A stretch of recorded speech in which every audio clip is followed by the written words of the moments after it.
Refresh करना है। कहाँ पे? ये रिफ्रेश हो गया, ये लाइव आ गई, लाइव इवनिंग वाले देखो।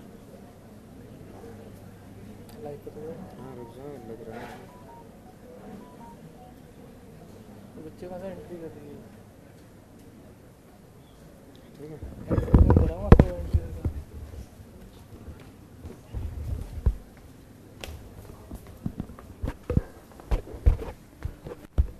निशान 2 मिनट दे दिया।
Hi friends, so please close your eyes for a moment.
So, a quick recap.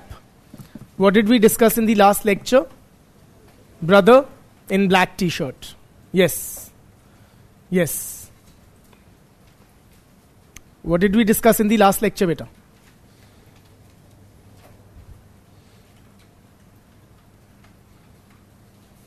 Yeah? Beti, what did we discuss in the last lecture? Sorry? Okay, what is culture? Great. Tell me more. Whatever aspects of life, like eating habits, clothing habits, language, Huh.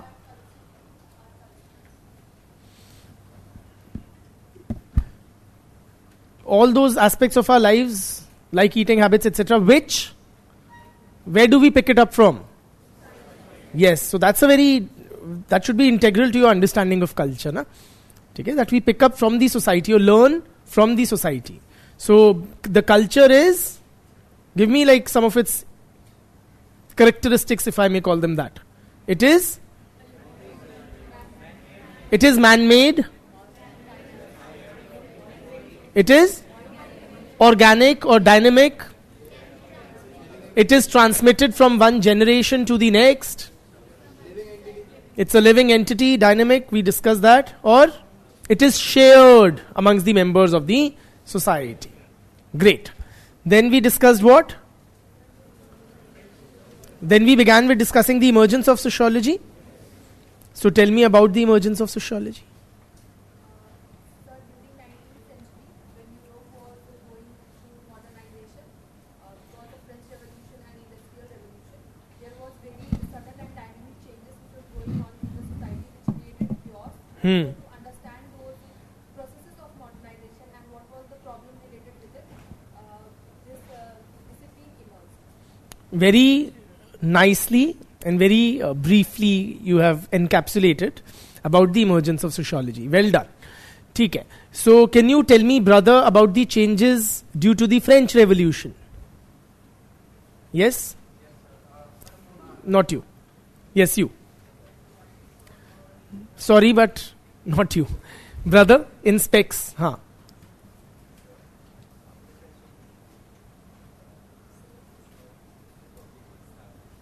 Very good. France was established as a republic.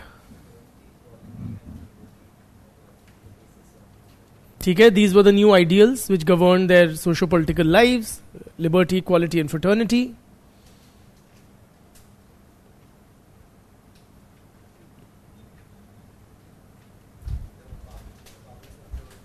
The powers of the church were increased, curtailed, yes. Specifically, there was a separation of church and state, what we call secularism. ठीक है, और ठीक है, thank you. Brother, at the back. Yes, tell me some French philosophers who were analyzing these changes. Auguste Comte, Saint Simon, Durkheim, great. Then what changes took place due to the Industrial Revolution? At the back, in blue. Yes. Not you, sorry. One behind you. One next to you. Yes.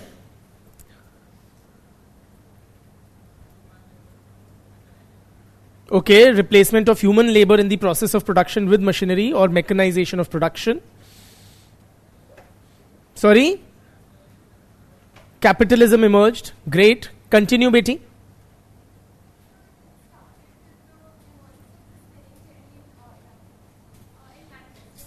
After that, standardized goods started getting produced and the prices went down.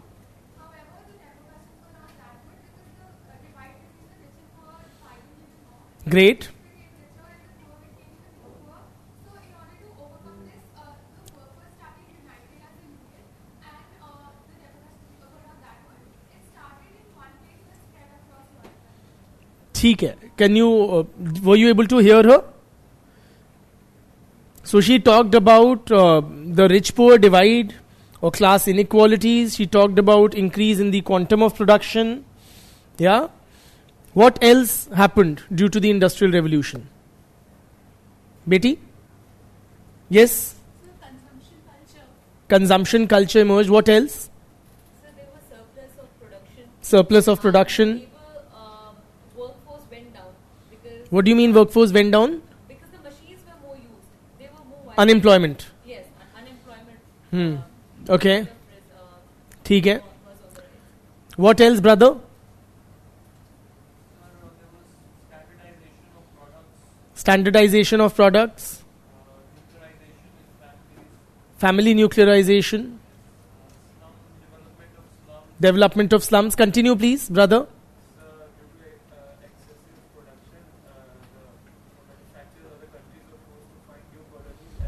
So colonization also received an impetus.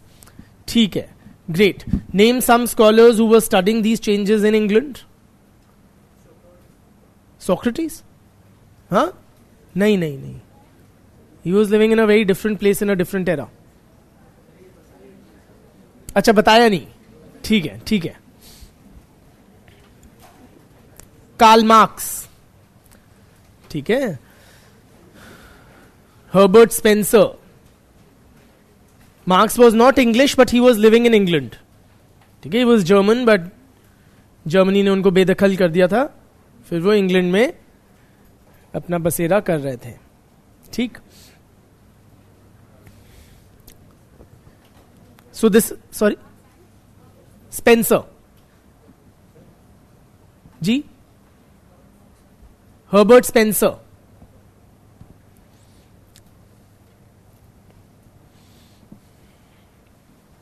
ठीक है.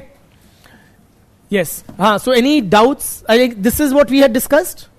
ठीक है. Yeah. Any doubts? क्या?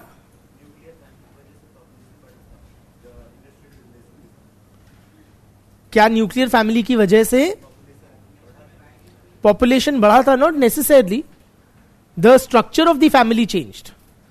Population rose or increased due to improvements in life expectancy, due to better science and technology or medicines, vaccinations. उन सब की वजह से longevity लोगों की बढ़ी थी. Better food availability की वजह से famines etc. कम हो जाते थे. ठीक है. Yes. What else? Yes.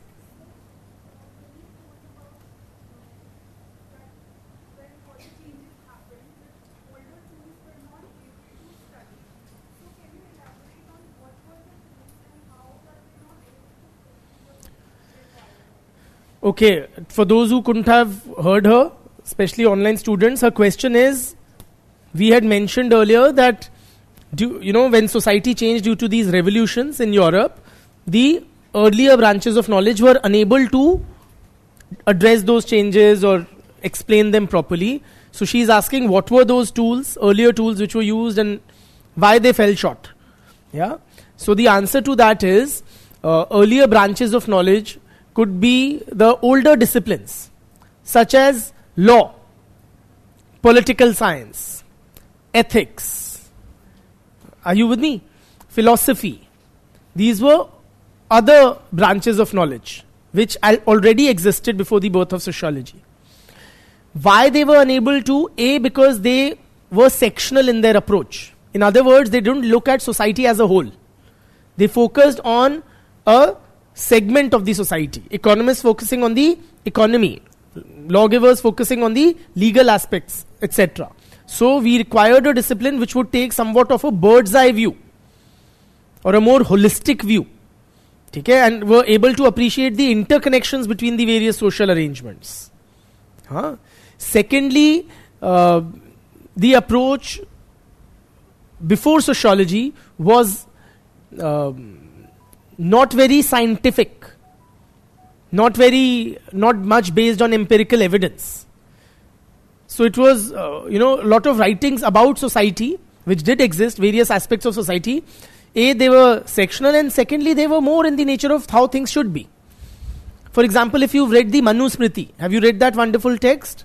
It talks about what should be the nature of the man-woman relationship, or the ruler-rule relationship, or the relationship between different castes, and so on.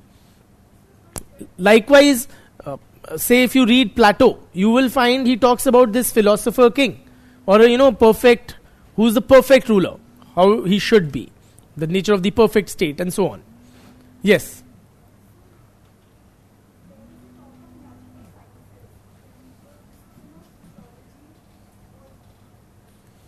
Yeah, continue.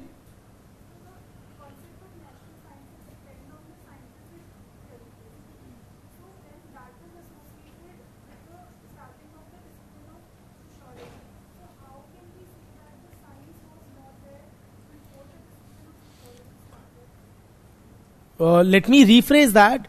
These sciences emerged and made very rapid strides. We will be discussing all of it possibly today. Made very rapid strides, and that really influenced the development of sociology. Okay, so sociologists, for example, the early sociologists borrowed from biology, what we call the organic analogy, or comparing the society to, say, a human body, okay, or an organism's body. Likewise, from physics and chemistry, they picked up the scientific method, as it were.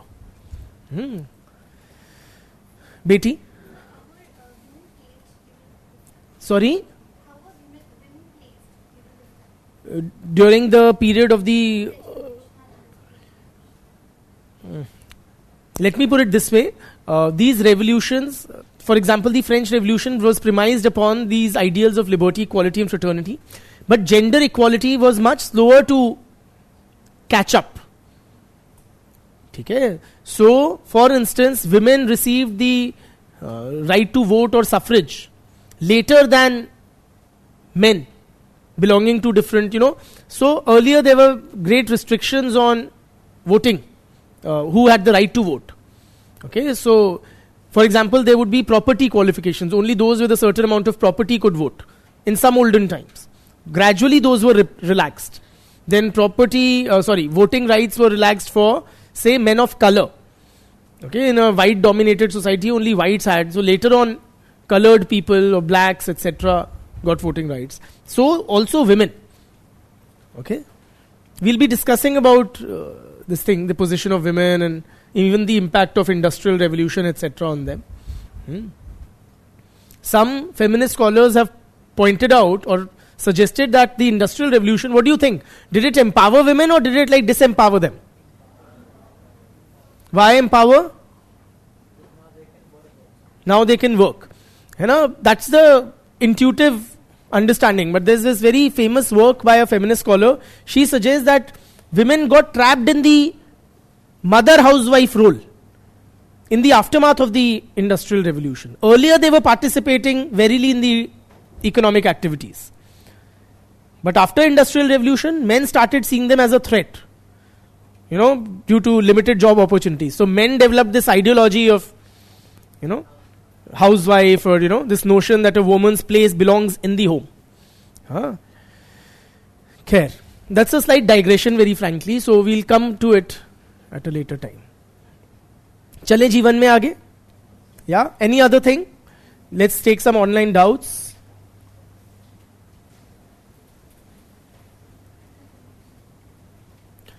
One question is, what was the relation between collectivism, individualism and inequalities in French society prior to revolution? Let me just briefly state that society was dominated by a collectivist orientation. Individualism was suppressed. So individuals were supposed or expected to bow down to the individualism. What these terms mean? Collectivism means the emphasis is on collectivity or a larger entity than the individual. Individualism means individual is given priority. Okay, that the society exists for the individual, not the other way around. That is individualism. What about my rights, my freedom, my choices? Okay. So before the French Revolution, there was a greater emphasis on collectivism. After the revolution, that emphasis shifted to individualism. Yeah. Inequalities were considered as natural and a given. People were considered as inherently equal or unequal? Unequal.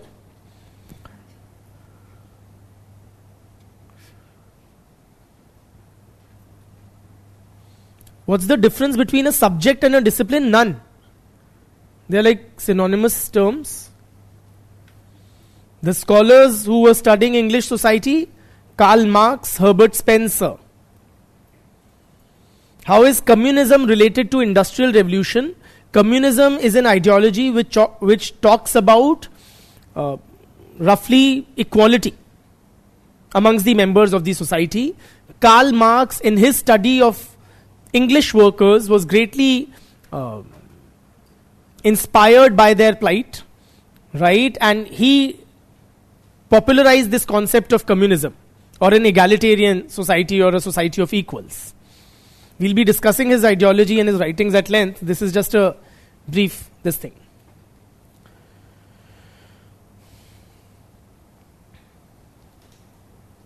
So I hope that addresses most of your questions, friends. अब चलते हैं जीवन में आगे. चलिए. तो लिखिए. I'll be dictating you a bit on this thing, modernization of Europe and emergence of sociology, and specifically the impact of French and industrial revolutions.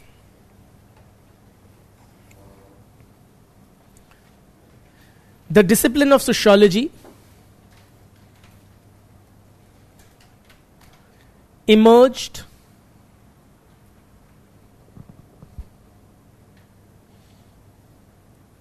in the 19th century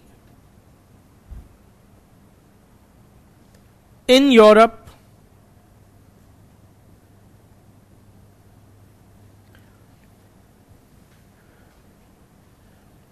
in response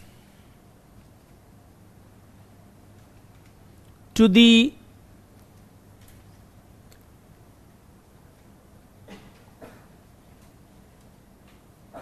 socio-political conditions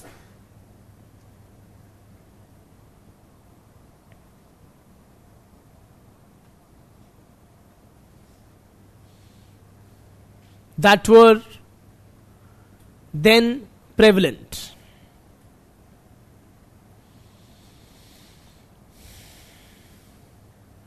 Full stop. The French and the industrial revolutions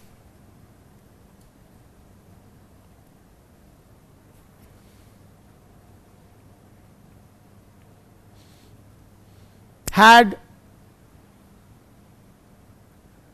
the combined effect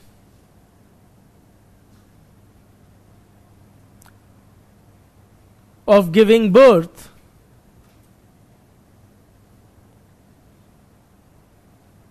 to the which society?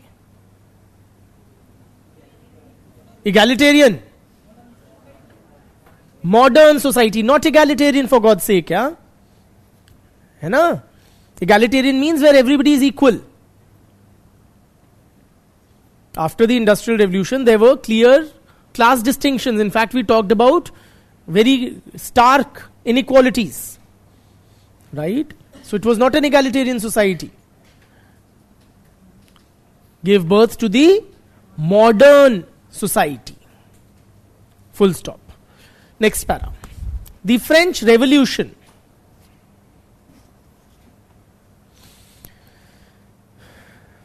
in bracket write its time period, which was 1789 to 1799, bracket close, significantly impacted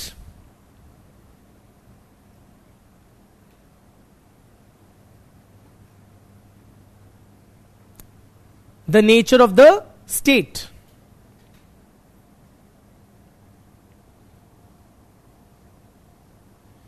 Comma, its relationship with the church.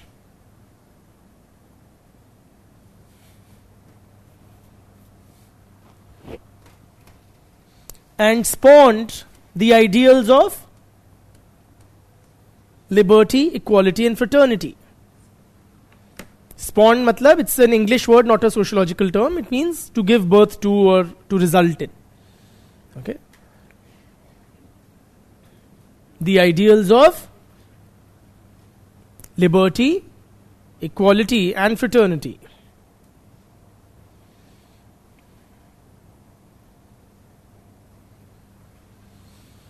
Full stop. Next para. The Industrial Revolution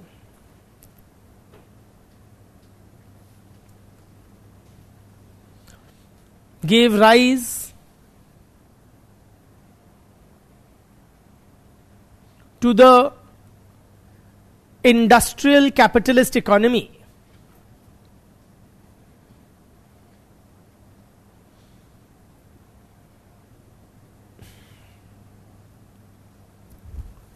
characterized by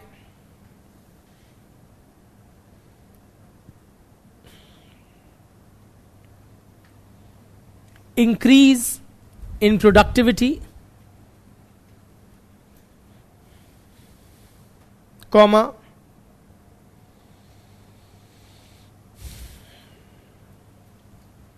mass-based production,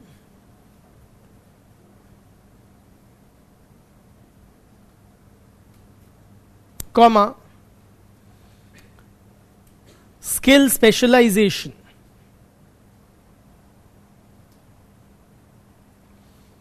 and expansion of trade and commerce.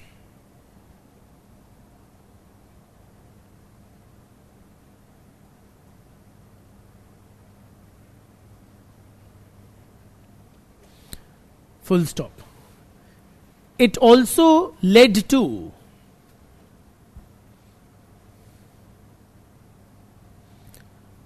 large scale migration from rural areas to the industrial towns and cities,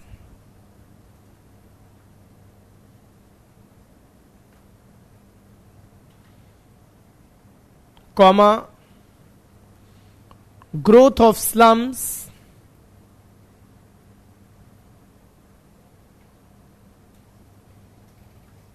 and the labor movement.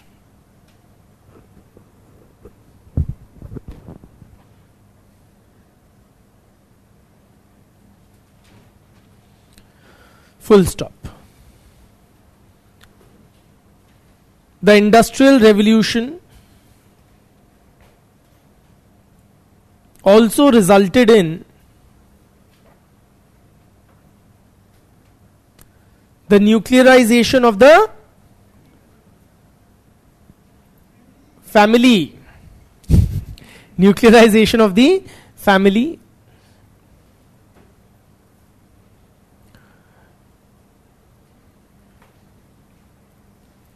Comma,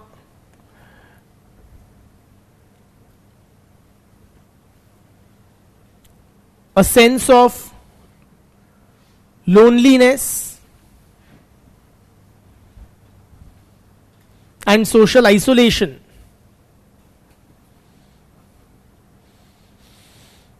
amongst industrial workers,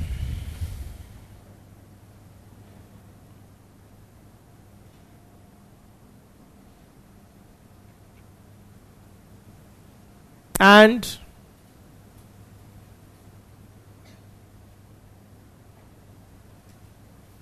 emergence of new social classes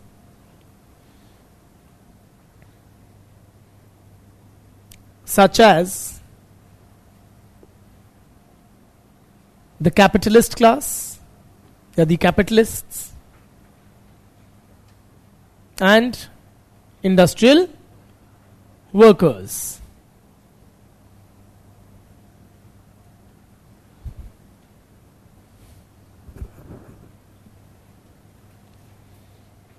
Full stop. Consequently,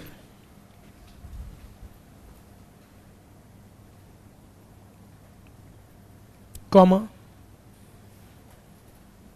the traditional social order collapsed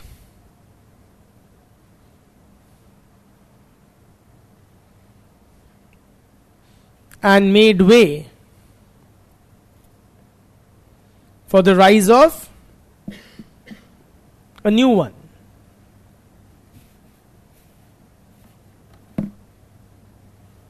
ठीक है? Next para. The existing branches of knowledge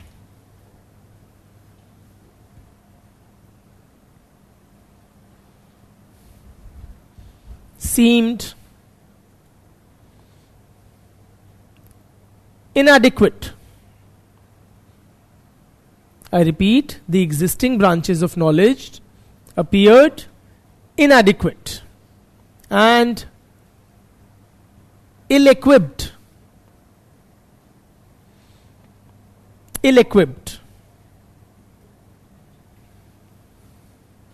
to make sense of these transformative changes.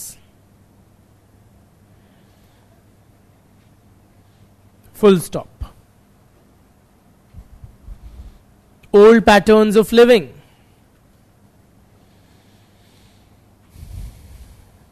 and traditional modes of thought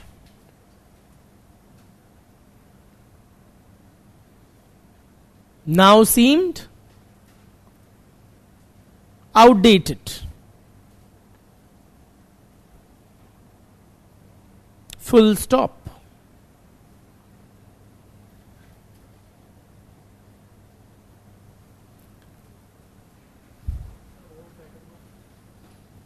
Old patterns of living and traditional modes of thought now seemed outdated. Full stop. The sense of security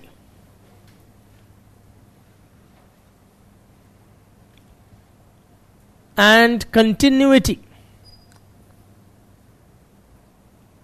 associated with the old order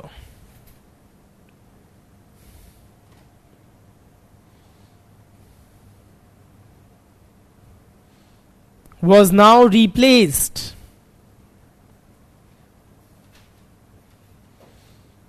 by an unseen uncertainty.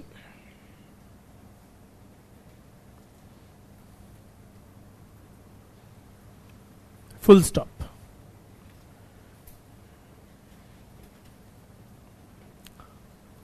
Is the speed all right? Are you able to keep pace? How many of you think I'm going too fast? Raise your hands. I won't cut it. It's okay. The more the merrier, because only then will I slow down. If many people are finding me fast, if only one or two are finding me fast, I won't slow down. Right? So please raise your hands if you think I'm going too fast.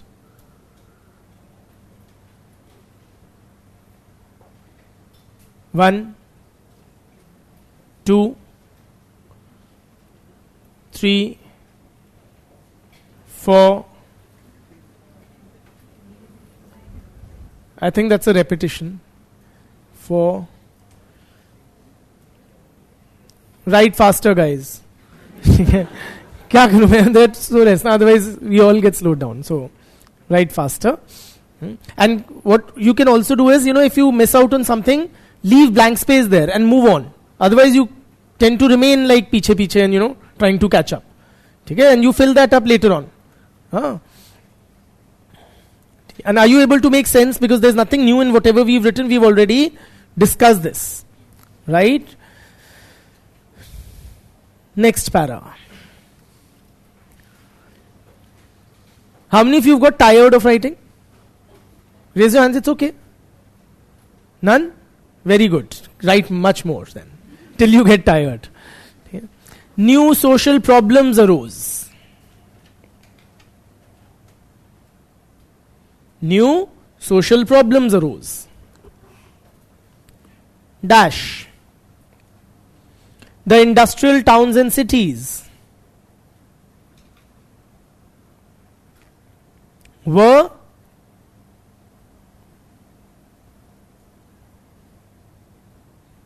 overpopulated.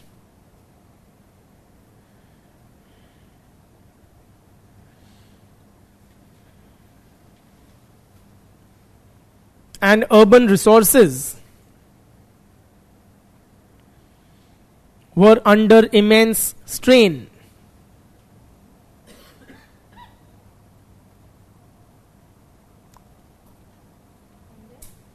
Immense strain. Tanav, dabav.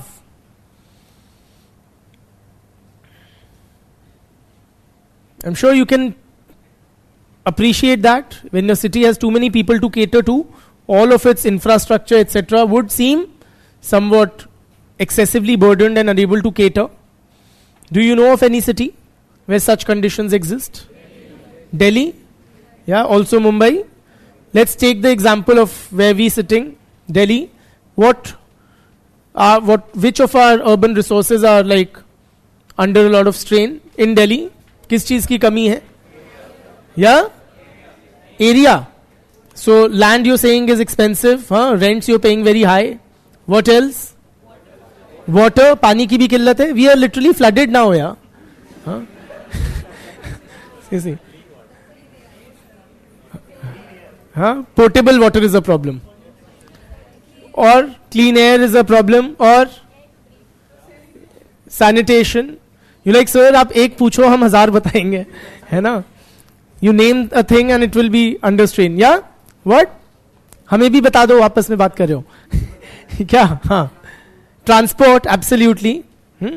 So you get the picture, right? When a city industrializes at a fast pace, it does put a strain on its resources because there are too many people coming in for jobs, etc., or education, which the city infrastructure is unable to cater to. ठीक है? लिखते जाइए. What's the last thing we've written? पूरा तो थोड़ा तो बोल दो. हाँ, urban resources were under immense strain. Full stop. The living conditions of the working class in the urban areas were how? Sorry? Pathetic. हाँ लिख लो, सही बोले हैं.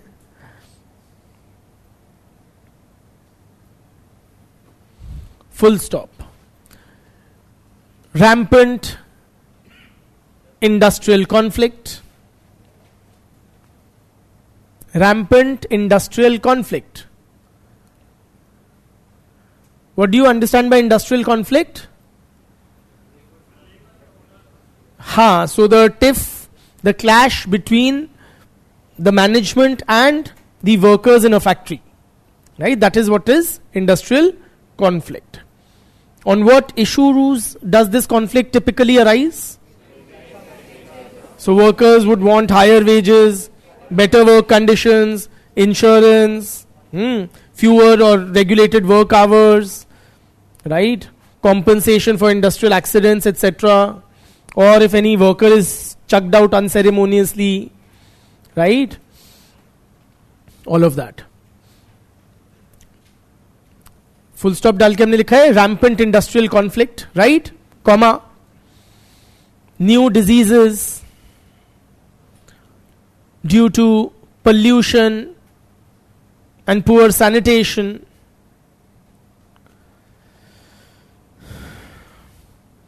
Comma. A rise in crime rates and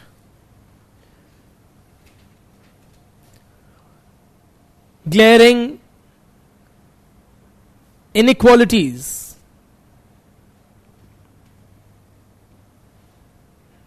became commonplace in the industrial cities.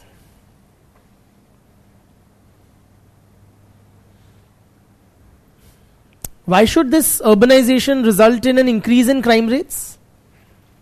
Or you tell me intuitively, especially those of you who've been in villages, where would you expect a higher crime rate, in the cities or in the villages?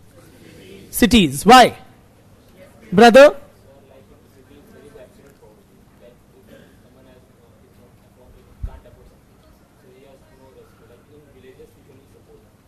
So he's suggesting in the villages there is more of community support in case of disprivilege or extreme want, but in the cities people are left to fend for themselves. There is no community support, and hence people would have no option but to take to crime, especially the disprivileged. Brother? Anonymity. Build on that. So in villages there is a stigma of public shame always involved because you know people around you, but in cities you kind of get an anonymity. So anonymity provides basically a cover for various crimes in the cities. In the villages people would know each other, and that itself would kind of be a deterrent to crime. बेटी? So in cities there is a lot of type of employments and there is a lot of financial capability people. But in villages mostly they have common profession. So inequalities are more glaring, wider in the cities. That also builds resentment. Yes. It can also be a reason that the anger is really increased in the cities because the resources are very less. So when communities are really fighting for the less adequate resources, the anger can, result in crimes. So city people are more angry in general. Not Huh? really, but it can result in like kind of hatred. ठीक है. Something like road rage. हाँ, दिमाग खराब हो गया गाड़ी में फंसे हुए. निकाल लिया डंडा. हाँ, या shortcut to become. So why won't people take that shortcut in the villages? That's the question, no? That shortcut would be there in the villages also. because we don't have the same resources in the villages. Or lesser inequalities. Huh? We won't say villages aren't like these perfect egalitarian societies. But ठीक है, I get this thing. Yes? You raise your hand and then, brother. Huh? He's saying there's more financial burden on people in the cities, compelling them to take to crime. तो आते क्यों हो शहर? गांव में रहो, जीवन बढ़िया है तो. yes?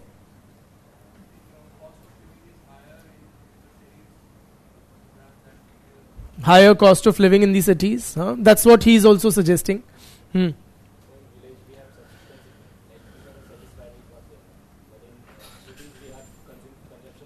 Very nice. He's saying cities have more of a consumption culture. In villages, people more, have a subsistence orientation. कि 2 वक्त की रोटी मिल जाए गांव में बहुत है. बट शहर में people are very aspirational. बहुत महत्वाकांक्षाएं बहुत बड़ी होती हैं. सबको मॉलों के अंदर जाके मैकडोनल्ड्सों में खाना खाना होता है. Which requires money. Yes. ठीक है. So we get the picture. ठीक है. Continue. Next para. It was to analyze these transformations in European society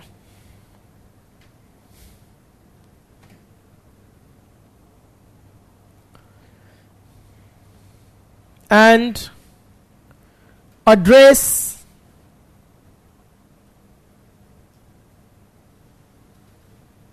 these new social problems.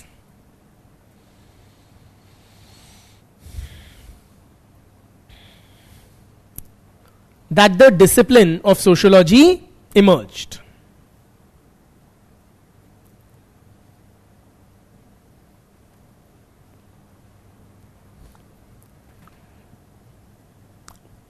ठीक है.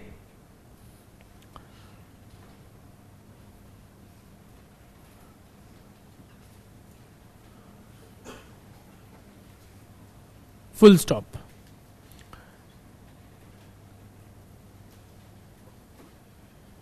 Social philosophers like Comte,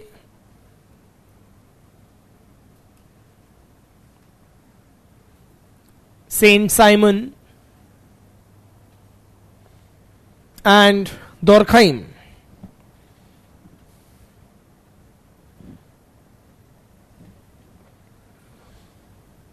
took a keen interest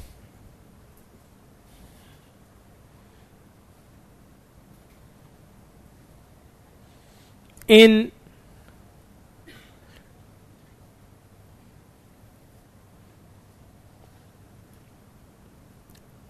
developing a scientific analysis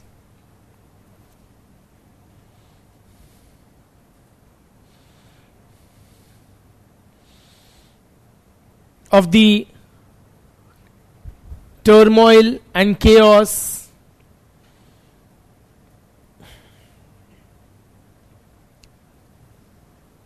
in France.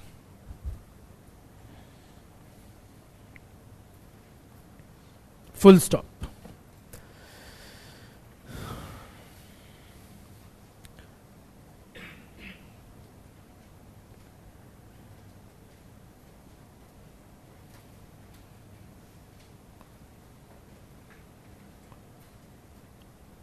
in England,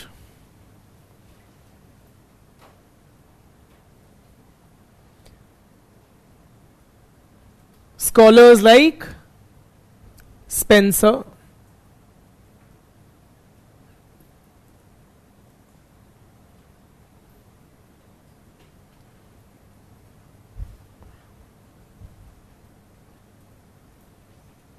were making efforts on similar lines.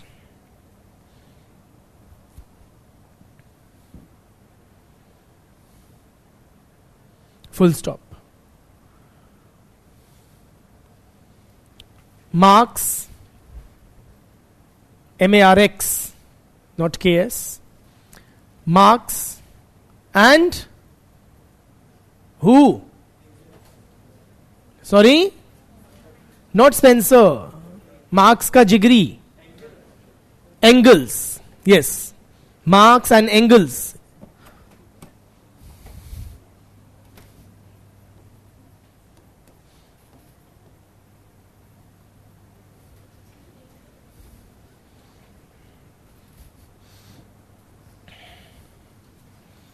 They were like collaborators on a lot of works, co-authors of many works. He was a very close friend, and he literally financed Marx's stay in England. Marx wasn't into earning much money, so this guy used to finance his life, literally. Very close. They're like Jay and Viru, okay, like Marx and Engels. Marx and Engels analyzed the exploitative nature of industrial capitalism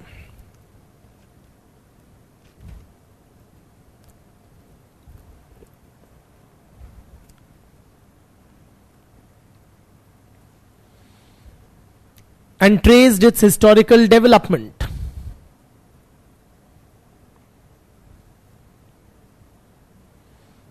Traced its historical development.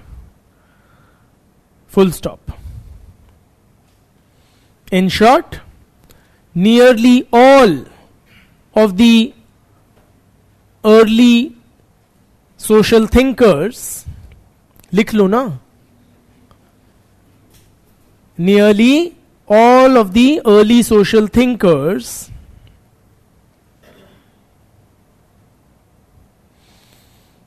were keenly engaged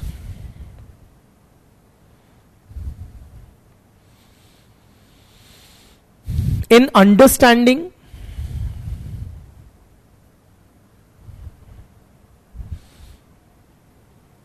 the nature of the modern industrial society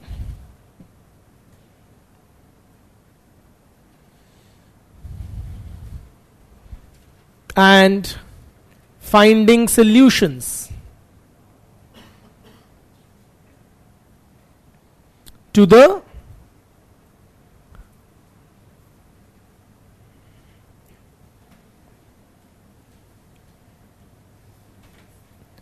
emergent social concerns.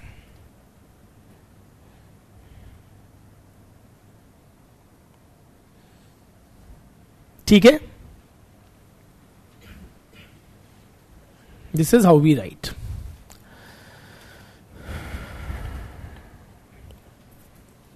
I have really not shared anything new, really, except for paraphrasing what we had discussed in the last lecture, to give you a sense how we proceed with writing. Do we take a break now or later? Later? ठीक है. Then let us continue. अब ये बताइए, how did the French and industrial revolutions take place, friends? Did the people of France one fine day think कि बहुत हो गया ये राजा वाजा, चलो इनके गले काट देते हैं? हाँ?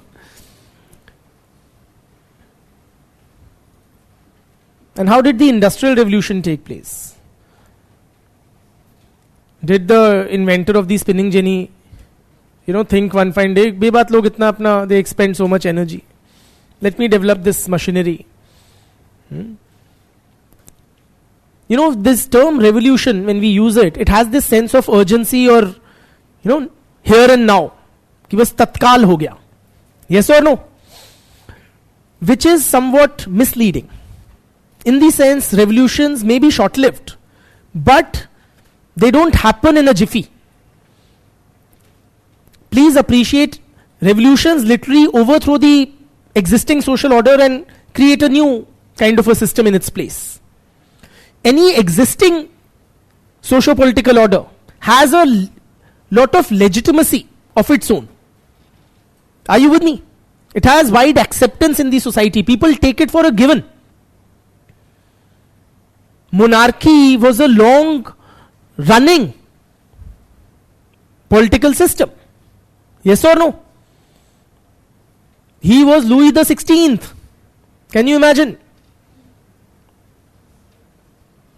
Bourbon dynasty was a very long ruling dynasty in France. So any existing system would have developed a supporting ideology and justification, rationale. So how can it be uprooted completely in a sudden revolutionary upsurge? Revolutions don't happen overnight. Please appreciate. The intellectual foundations for a revolution have to be first created. The revolution, the occurrence of the revolution will have to be justified in the minds of the participants and the people at large. Are you with me? Only then, you will need some way of challenging the legitimacy of the monarchical form of government, for instance, before killing the king.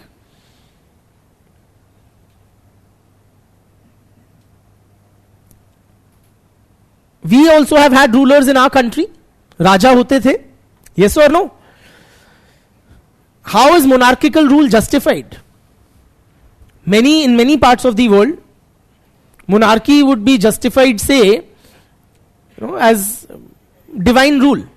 It's like the gods diktat. So kings in many places would claim to be God's representatives on earth, or God incarnates.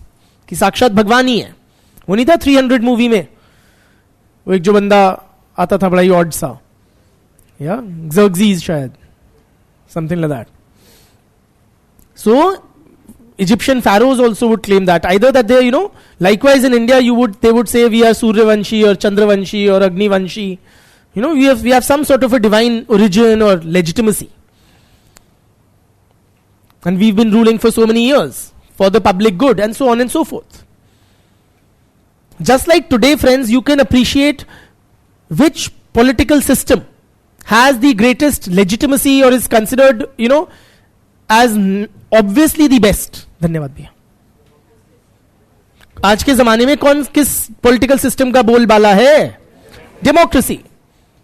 Now, is democracy the only possible political system, only possible way to organize the political life of a community? Clearly not. You can have a military junta like in Myanmar. You can have a single party dominance like in China. You can have so many things. Now, a theocratic state. You can have an autocracy.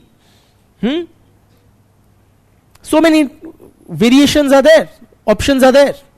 Can you imagine shifting to any one of them? If I would say, यार India को ना theocracy बना देते हैं. We are a Hindu majority, after all. Let us become a Hindu state, not just a Hindu Rashtra, but a Hindu state. Would that be good or acceptable? या मोदी जी को राजा घोषित कर देते हैं, हाँ? या Rahul Gandhi, if that's what you please. Democracy has a very strong ideological basis in the people's minds. So no other system today appears logical, beneficial, or preferable. Yes or no? Likewise, then monarchy had a very strong ideological basis, legitimacy associated, which was running since centuries. Democracy to relatively new form of government hai with its the kind of democracy we see today. So how was its legitimacy challenged? That intellectual basis for the occurrence of the French and industrial revolutions took place or was created during the period of enlightenment. Look at it this way, friends. If Comte coined the term sociology, when? ये तो सभी को पता क्या है ना? This was, what was the context or the trigger? हाँ बोल दो. The French and the industrial revolutions.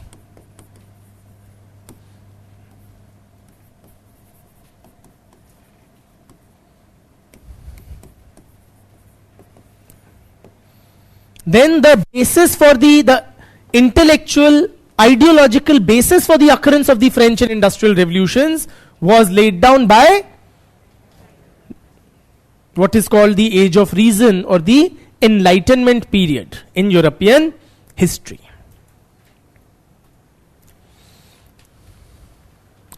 So during these, period of 18th century roughly,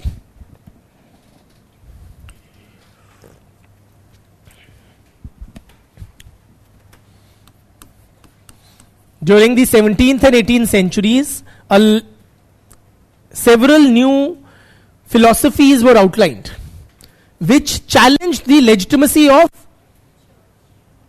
whether it was the authority of the church or of the monarch, the traditional system, and laid down an alternative, the legitimacy or the ideological basis of an alternative form of socio-political organization of the people's lives, meaning democracy, republican forms of government, etc.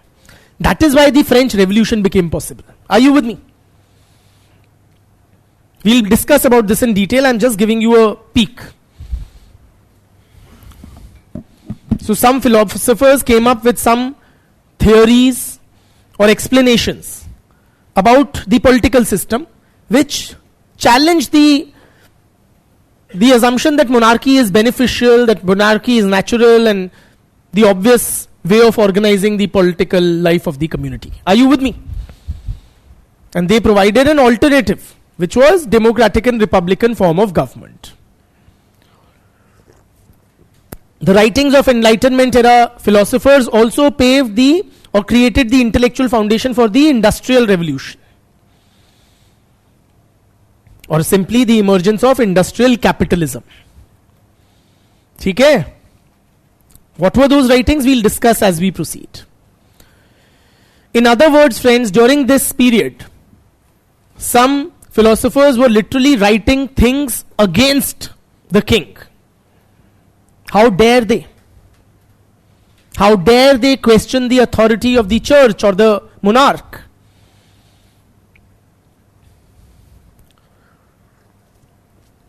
For that, friends, that cannot be done unless and until there is a conducive social climate for these thinkers to challenge the prevailing forms of government or power. In other words, friends, enlightenment was preceded by and made possible by the changes in European society during or spanning several centuries during the period of Renaissance.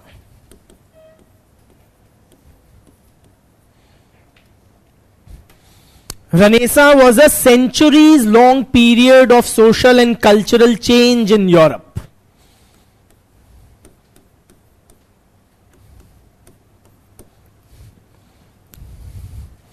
Spanning near about 350 to 400 years.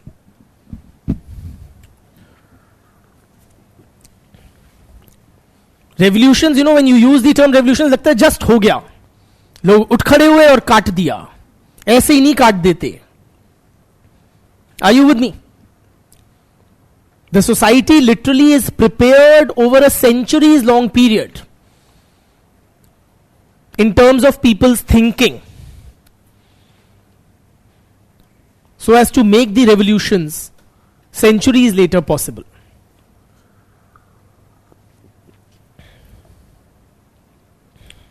We'll discuss at some length what the Renaissance was about. But briefly, what do you understand literally? Have you heard the term Indian Renaissance? We all have read it. What was the Indian Renaissance? When was it? What was it? कब हुआ था? Sorry? Which period? 19th century. And if you have to name one guy as the main, Roy. है ना? So everybody gets what was happening around that time when you say Raja Ram Mohan Roy. So it was that period of social religious reforms during the 19th century, mediated by the colonial state presence. है ना? So what do you understand? Forget the European Renaissance for a bit, since we are more aware of the Indian Renaissance. सबने पढ़ा है Raja Ram Mohan Roy and social religious reforms? What was the Indian Renaissance? Or what do you mean by Renaissance when you use the phrase Indian Renaissance? Brother?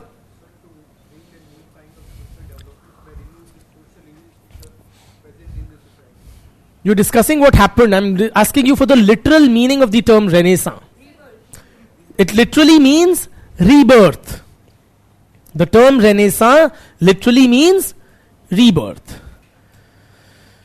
When you say rebirth, yani punarjanam, right? Such an Indian concept, but we borrowed from Europe. But rebirth means that something must have been born earlier, which is now being reborn. So what was being reborn during the, say, the Indian Renaissance? It was a rebirth of what? Kis cheez ka punarjanam? Rebirth of what? कैसे customs? सती प्रथा वगैरह. Thought. More specific. It affected thought, it affected the practice of certain customs. But what was, brother? Sorry? No, not self-realization. Huh? Society, ethics and values, religion, knowledge. It was a rebirth of traditional or old knowledge. Knowledge which had been somewhat lost.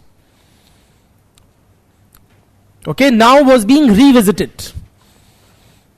So which old knowledge had been lost, say in India? Go back to the Vedas. So revisiting ancient Indian knowledge by a reinterpretation of the ancient Sanskritic texts. That was the essence of the Indian Renaissance. Yes? So they said if you read the Vedas, it does not sanction sati pratha or gender inequality. It does, or Indian scriptures do provision for widow remarriage and other progressive things, etc. Right? So it meant rebirth of old knowledge in that sense. Similarly in Europe, and that is where the Renaissance first took place.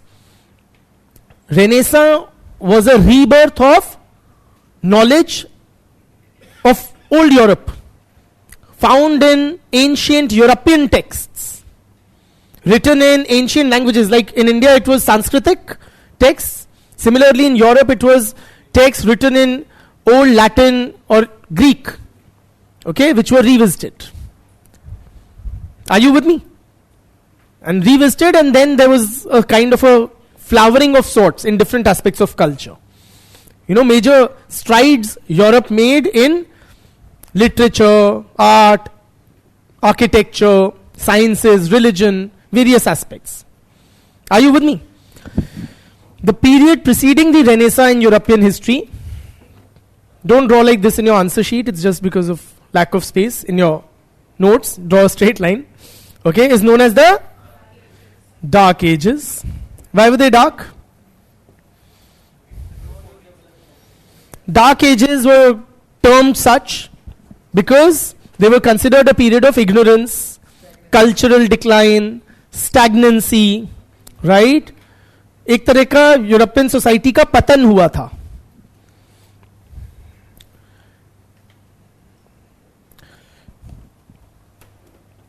So point is, going back thousands of years, The roots of sociology can be traced back to the period of ancient Greek philosophers,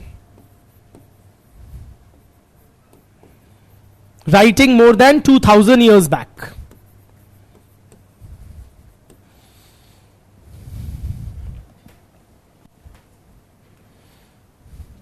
So sociology, frankly friends, is a pretty new discipline, young discipline. The word sociology itself having been coined less than 200 years back. Are you with me? In fact, sociology is widely regarded as a latecomer in the committee of disciplines. बाकी सारे disciplines पहले establish हो गए थे, हम ही almost सबसे late से हुए हैं. But its roots are very old, going back more than 2 millennia before the formal establishment of the discipline in the 19th century.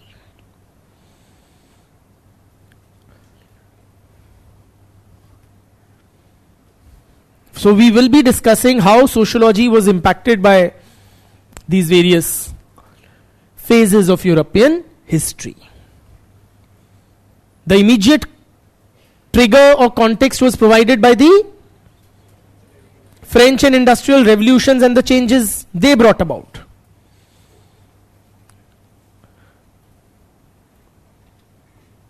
But the discipline has very old roots, going back to the period of the ancient Greek philosophers.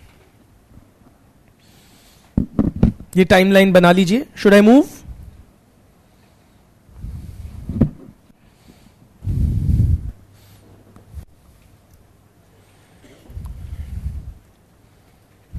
And make it better than this. I did it because of paucity of space.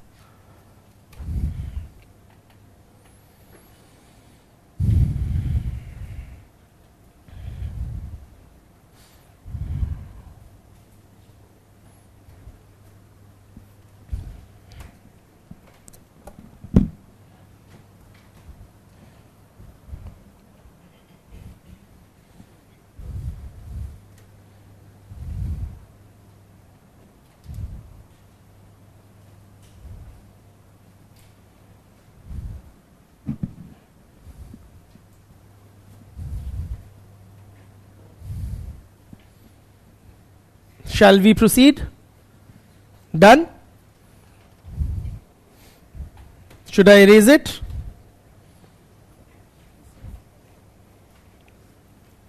So now let us try to appreciate or trace the origins of the discipline of sociology, not just to the immediate context of the 19th century, but several centuries before.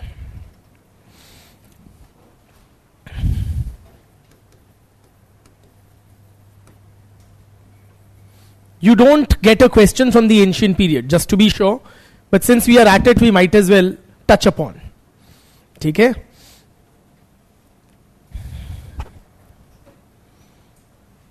More than 2000 years back, in the tiny Greek city-states, philosophers like who? Socrates. Socrates का बेटा प्लेटो. बेटा as in चेला. और प्लेटो का Aristotle. And several others. Okay, these three being the most popular. They wrote at length about various social issues. At length. About various social issues.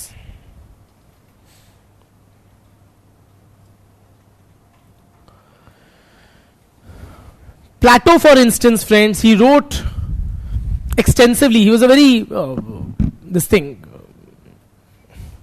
what should I say? He wrote at length, okay? In his works like The Republic, The Laws, Plato dealt at length with various social issues, such as the nature of the state. The nature of the state. How should the government be? how should be the ideal ruler?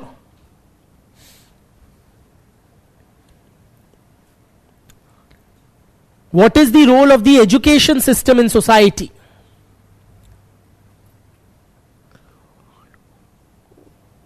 How's the relationship between different social classes?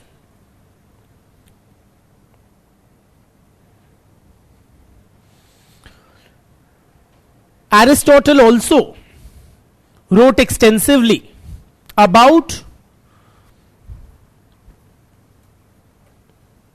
citizenship, the man-woman relationship,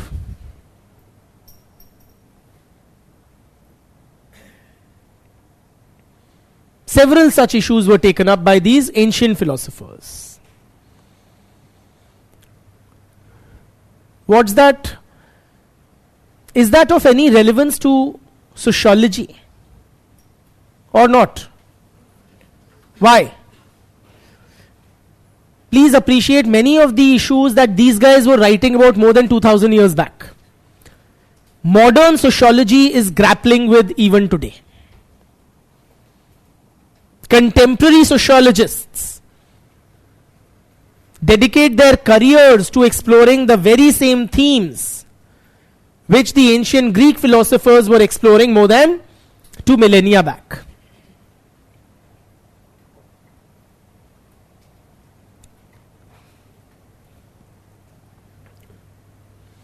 For example, Plato was writing about the relationship between what we call natural inequality and social inequality. Plato was writing about the relationship between natural inequality and social inequality. What do you mean by these terms or phrases? Natural inequality means, the differences that nature has endowed us with. Nature has made us different. You pick up any two people, say two students. Okay, no, forget two man and woman, say two men. Are they same? No. One will be taller than the other, fairer than the other, prettier than the other, more muscular than the other. All of that. Yes or no? More hairy than the other, more intellectually gifted than the other, more spiritually inclined than the other. So many things. So people are naturally made different. This is what we term as natural inequalities. Differences in a population or amongst people endowed by nature. Yes or no? Social inequalities refer to differences between people in terms of wealth, power and prestige. समाज में कोई किसी से ज्यादा अमीर है या गरीब है, किसी की ज्यादा इज्जत है, किसी की कम इज्जत है. Yes or no? Someone is more powerful than the other. Are you with me? So are social inequalities based upon natural inequalities is a question that has been troubling philosophers and social scientists alike for more than 2000 years. What's your take? Are social inequalities based on natural inequalities? In other words, are richer people, let me put it this way, are richer or more successful people in society also more naturally gifted or naturally endowed, if I may use that, call it, put it that way. Yes.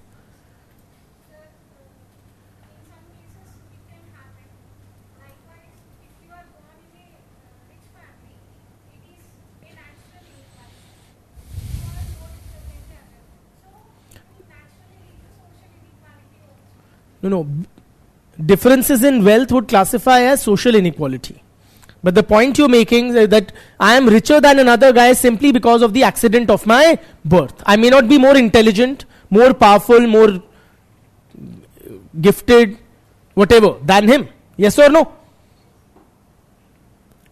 So, we'll get into this larger debate later on, but I want to bring your attention to this aspect. Okay, that these are the themes that they were writing about 2000 years back, even today we are writing about. What is your sense? Any guesses? I'm not delving into their writings at length because they are not relevant for our purposes. Maybe in ethics or somewhere you will read. But what is your sense? What they wrote then, does it hold much relevance today? Or is it mostly outdated?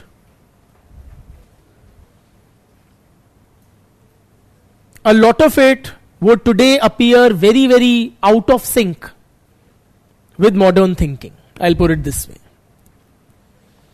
Aristotle, for instance, was of the view that women should not be given citizenship because they are chanchal man ki. Okay. You know, they have a volatile predisposition. They are fickle. Okay, so from today's viewpoint, Aristotle would be termed as a misogynist, as a woman hater. Hai na? He even argued the poor should not be given the citizenship rights. Again, very out of sync with today's modern thinking. You do not base citizenship on property or wealth qualifications. Right? That seems so blatantly unfair.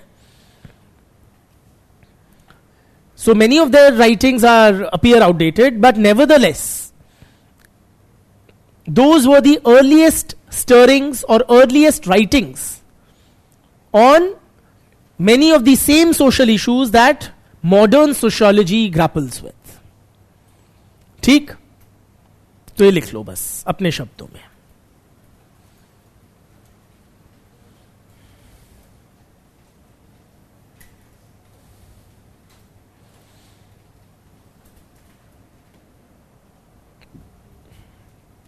Writings of ancient scholars, philosophers and lawgivers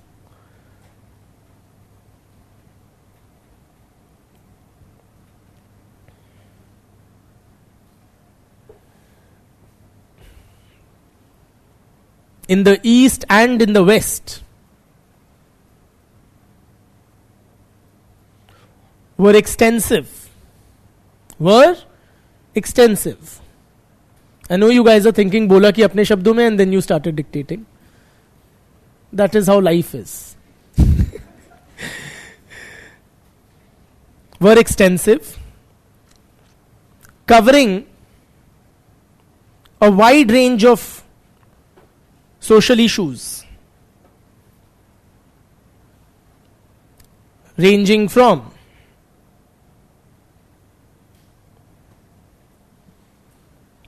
the nature of the state to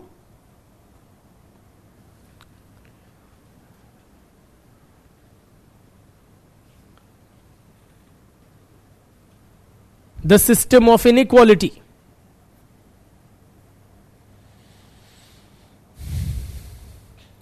comma, the man-woman relationship,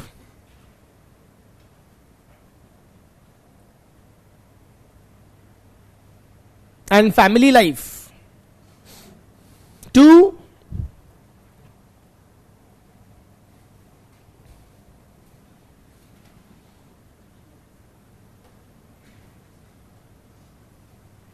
citizenship.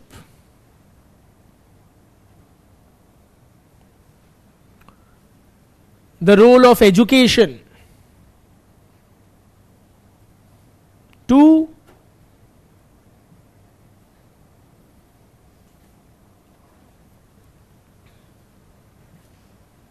the political economy.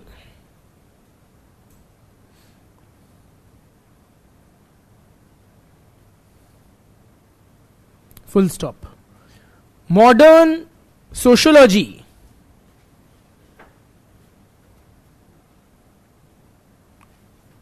often grapples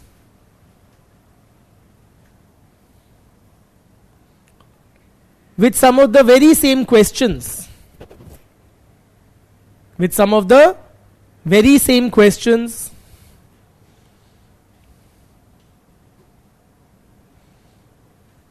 that the ancient philosophers tried to address.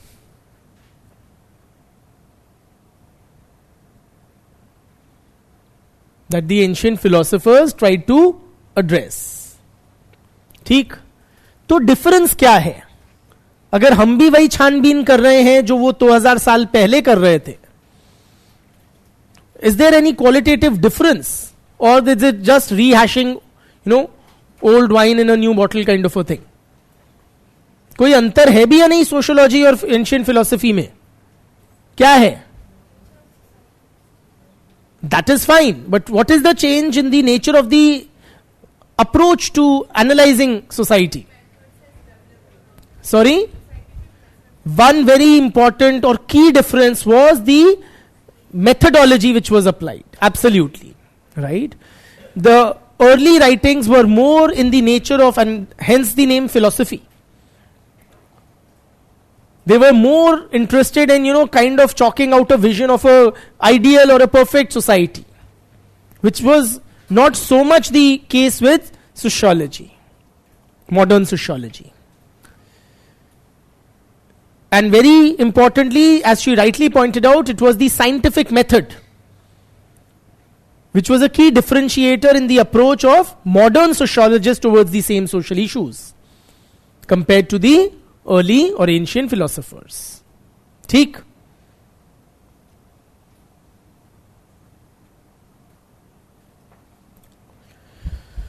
There was an important difference, I repeat, in the approach to the analysis of society.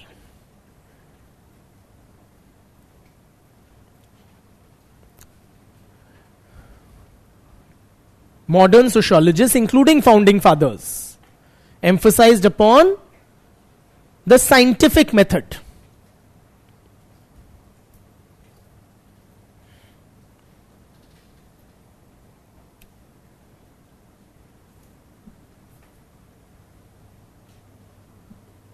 ठीक. With that, we take a well-deserved break.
Hi friends, let's continue.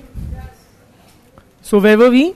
We had discussed briefly about the ancient Greek philosophers, right? Moving on, and that thing is gone. Discussing the impact of the period of Renaissance. What was the Renaissance about? Dark ages were dark, so not much to discuss there, or they were not considered as very impactful, right? They were rather a period of societal decline, cultural decadence, everything, right? So now let us try to appreciate the period of Renaissance.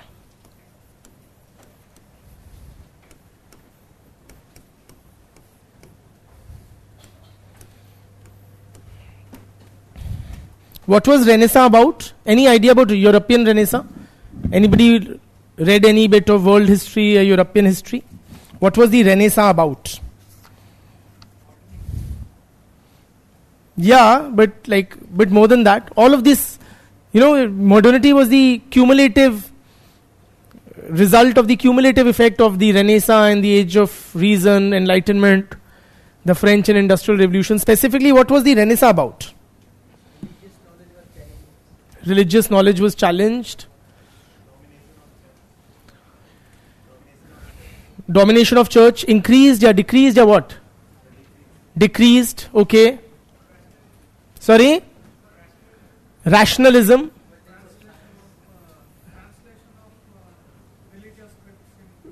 Correct. Into more popular languages. Huh? Yes? You had something to add? No. Raise your hand so that, yeah. Eradication of feudalism. Challenges began to be posed to feudalism rather than its full eradication. But yeah.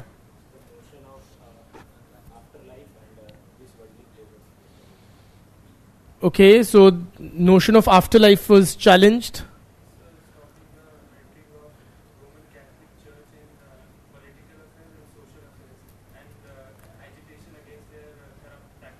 Agitation against the corrupt practices of the Roman Catholic Church and resistance to their meddling in political affairs. Sort of taking the religious affairs to masses rather than Gutenberg press incident, for example. ठीक है. That was a catalyst. ठीक है.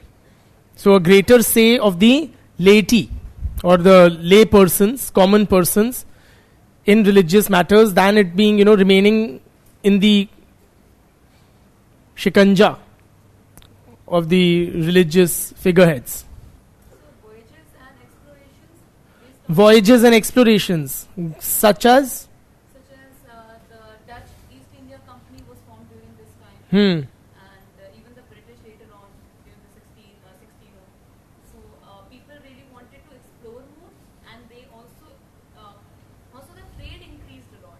So trade also increased, absolutely. So the cultural interactions increased. Yes, brother. Wonderful emphasis on humanism rather than on divine aspects. Absolutely, brother. Spread of knowledge. Okay, that's too generic, but yeah. ठीक है. So yes, Renaissance was about all of this. In the main, friends, Renaissance was a period of immense strides, immense developments taking place in different realms of art and culture. It was kind of a rebirth of ancient knowledge, and based upon which various aspects, whether it was literature, whether it was art, whether it was architecture, drama, religion, science, voyages and explorations, as she rightly pointed out. To understand, get the feel of Renaissance, I'll just share some Renaissance figures. Shakespeare, people we must have heard of, right? So Shakespeare was writing around this time. Leonardo da Vinci, ठीक है? Michelangelo, this thing, and क्या नाम है उसका, all your people like scientists like Newton, Copernicus, yeah, voyagers like Vasco da Gama, religious figures like John Calvin, Martin Luther, they all belong to the Renaissance period.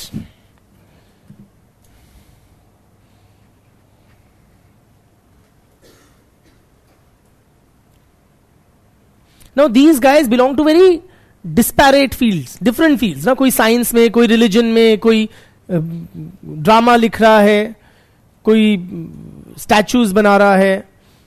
What is it that links all of them, or what is it, why they all referred to as belonging to some common, what was common to them? That is something we need to appreciate. Are you aware of their works, what these guys have done? They're all very famous fellows. What is Shakespeare known for?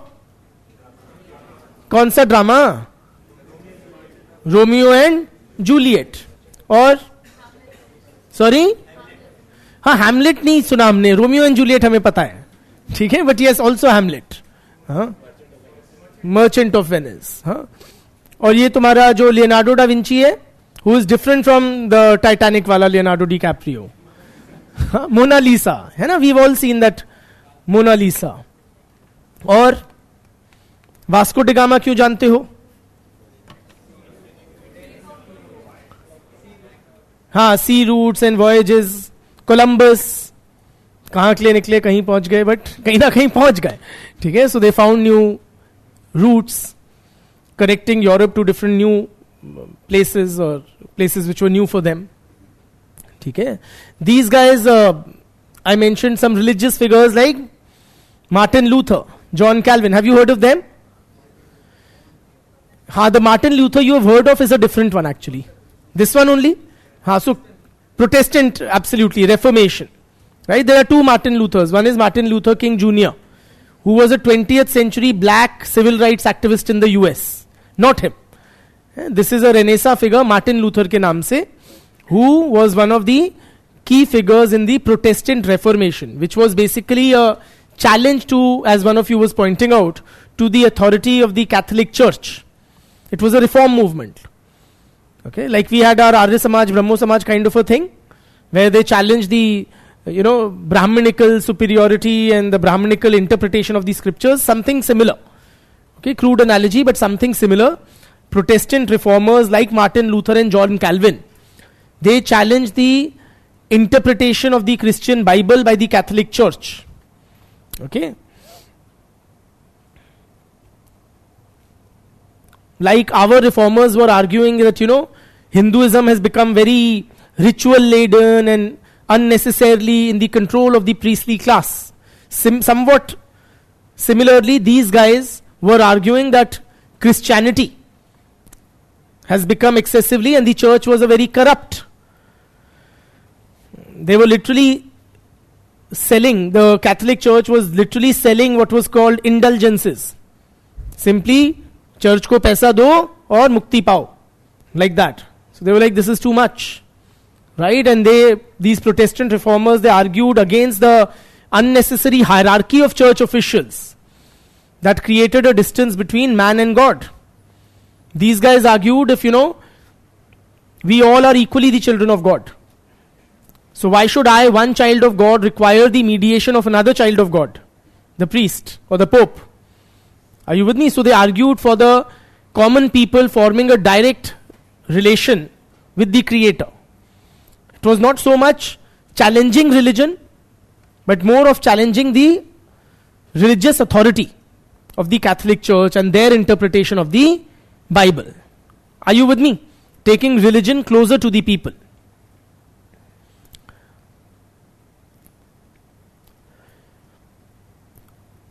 During Renaissance, there was a commercial revolution. Renaissance period also coincided with the commercial revolution.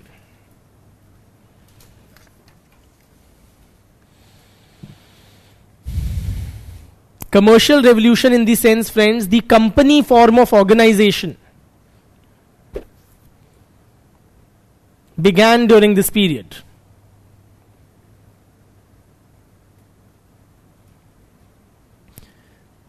There was expansion of trade and commerce because of formalization of banking. Banking industry expanded, based upon which trade and commerce expanded.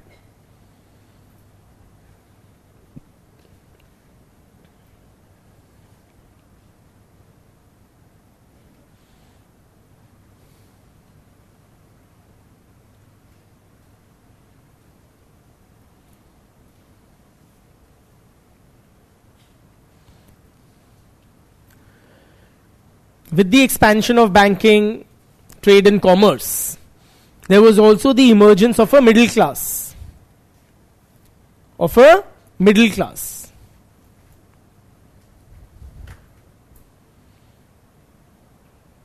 And for this middle class, the source of its wealth was not inherited land.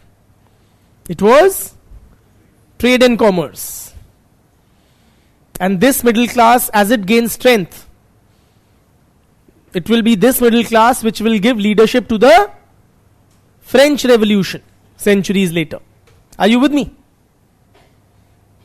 जो French revolution के time पे middle class ने बागडोर संभाली, उसका जन्म इस commercial revolution से हुआ.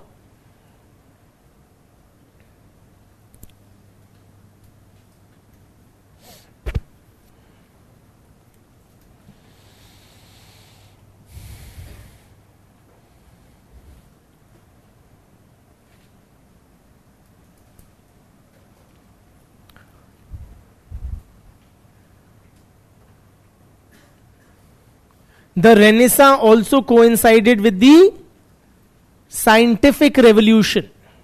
Scientific revolution.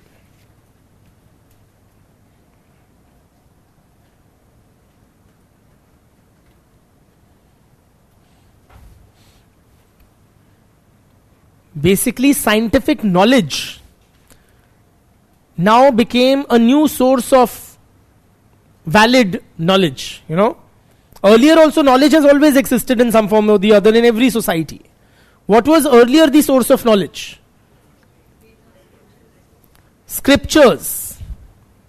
Authority figures, very importantly the church. Yes or no? So दुनिया में क्या सही है? कुछ भी कैसे होता है? बच्चे कैसे पैदा होते हैं? बारिश कैसे होती है? कौन बताएगा? चर्च ऑफिशियल्स बताएंगे कि जब इंद्रदेव खुश होते हैं तो बारिश होती है. ठीक है? But now, with the expansion of scientific knowledge, all of these scientists were key figures in the Renaissance. Kepler हो, न्यूटन हो, कोपरनिकस हो, गैलीलियो हो, इस टाइप के जो लोग थे, they basically, you know, the kind of knowledge, the theories, the explanations of the natural world that they came out with, they challenged the scriptural knowledge or whatever the scriptures said. That also dented the authority of the church. Church एक चीज बता रहा है, ये लोग दूसरी चीज कह रहे हैं. And there was wider, you know, what they were saying, the scientists were saying, was gaining wider acceptance. Are you with me?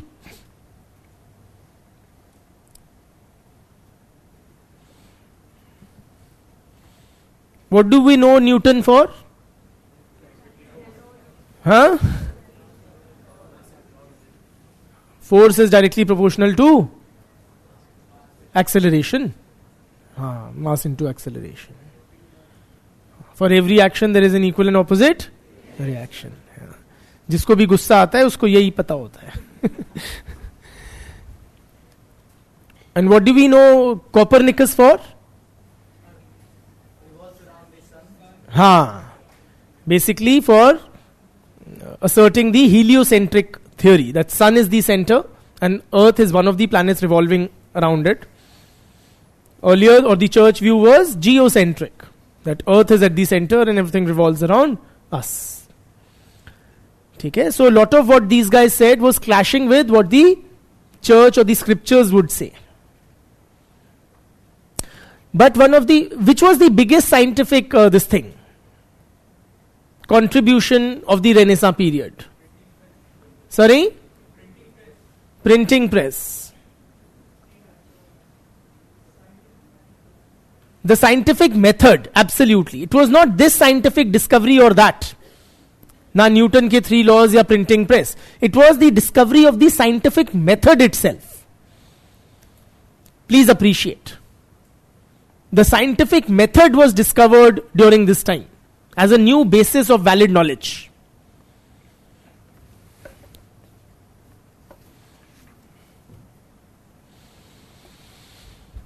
Scientific knowledge matlab या scientific method matlab knowledge collected through or based upon empirical evidence.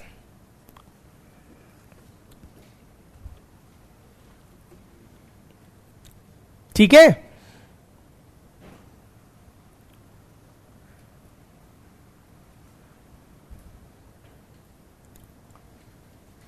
And later on, many centuries later, when sociology emerged as a discipline, it emerged as which discipline?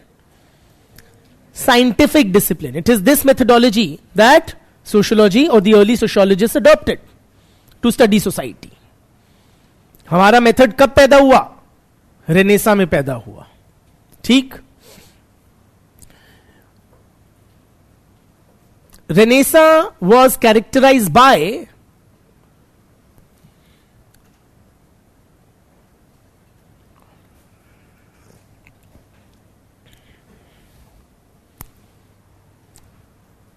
humanism.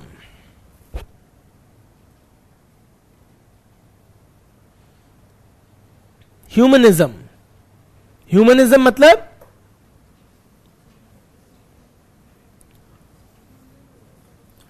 basically human beings, placing human beings at the center of all inquiry.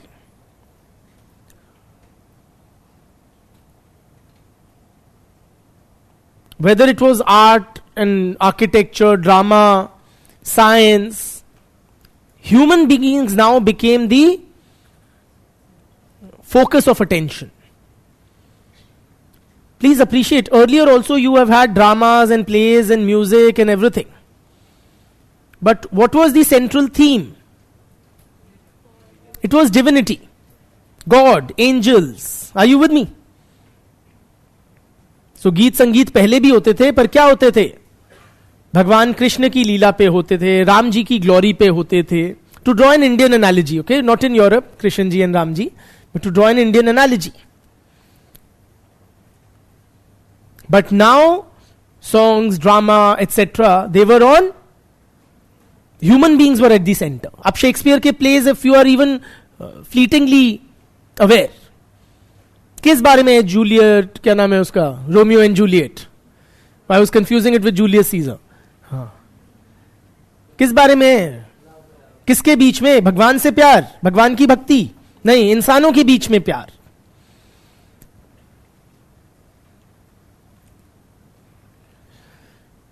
Secondly, it was characterized by realism. Realism.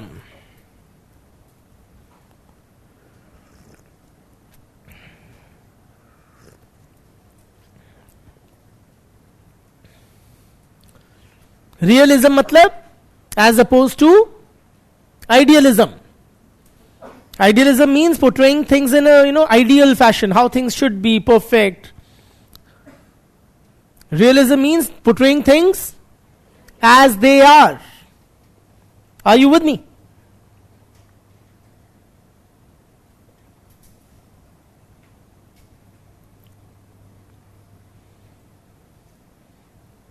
So, if you look at, say, Shakespeare's writings, does he talk about like a perfect kind of a love story or something? Or, the perfect, this thing, life or anything? No, all of his plays, etc., they are characterized by a very deep realism, filled with jealousy and treachery and all of that. Yes or no? Because that's how real life is. There was a philosopher, political philosopher, writing about this time, Machiavelli. Have you heard of him? He wrote The Prince. in which he talks about the nature of political rule. How should the ruler be? He says, Machiavelli says, it is very interesting. He says it is difficult. No, it is best if a ruler is both loved and feared. It is best if the ruler is both loved and feared. लोग आपसे प्यार भी करें और आपसे डरे भी, तो सबसे आइडियल सिचुएशन है. But since the two seldom go together, he should be loved or feared? Feared.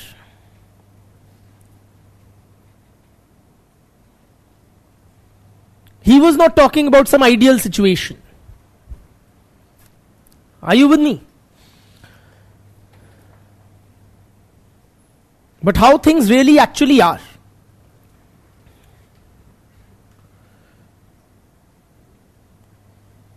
And third, क्या फीचर है? Empiricism.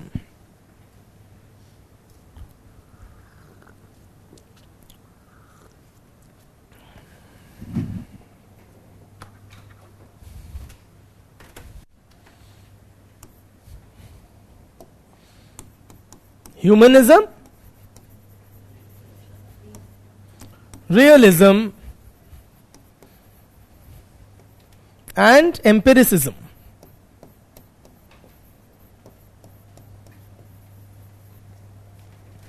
Three key features of the Renaissance period.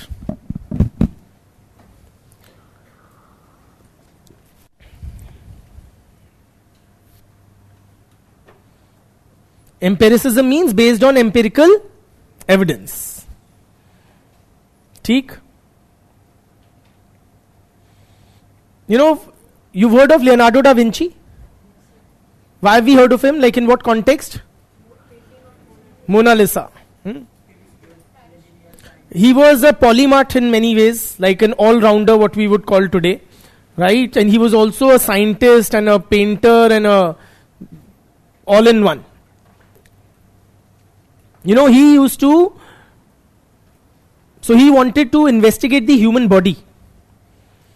But there was a sacredness associated with a corpse, a dead body. So he would pay people who were called, grave robbers. They would rob graves, take out the dead bodies and give them to the early scientists like Vinci, so that he could actually cut and see what is there inside the human body. Are you with me? So that is how the scientific method, with its emphasis on empirical evidence, emerged. देखोगे नहीं काट चीर के तो पता कैसे लगेगा शरीर के अंदर या ह्यूमन बॉडी में होता क्या है. That was the emphasis on empirical evidence as the basis of true knowledge. These were the key features of the Renaissance period.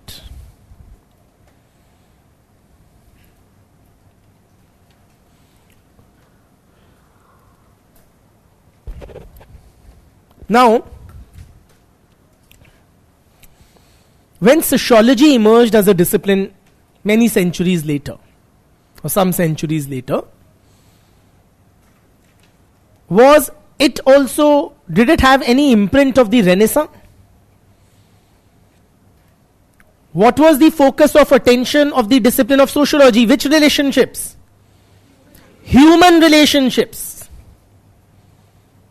Human social organization. Yes or no? And what was our emphasis upon? How society is or how it should be? How it is. Humanism दिखता है, realism दिखता है. And do you also see an imprint of empiricism? Of course. And the adoption of the scientific method. So the Renaissance period has a very clear imprint on early sociology.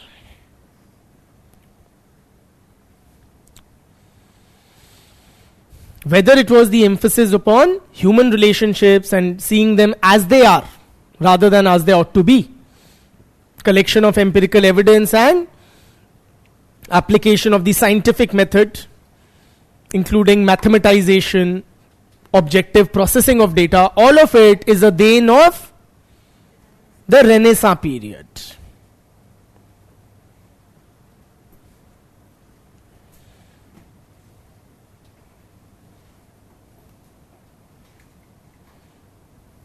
What is empiricism? A student is asking. What's empiricism? Based upon empirical data or evidence. I'm not saying something because मुझे gut feel है या माता रानी ने सपने में आके बताया, ठीक है? I'm saying it on. What is true knowledge? That is the thing. It is empirical data which is the basis of true knowledge. True knowledge can be in the nature of a revelation also. Okay? But during this period, empirical data or evidence became the source of true knowledge.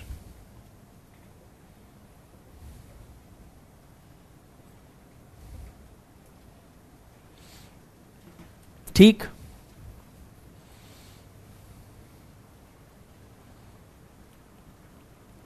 Moving on, shall I move on or you want half a minute? Do you want to note down if you are noting down something? I want to take a half-minute break. Sitting here. So, wrap up whatever you're writing and then I'll continue.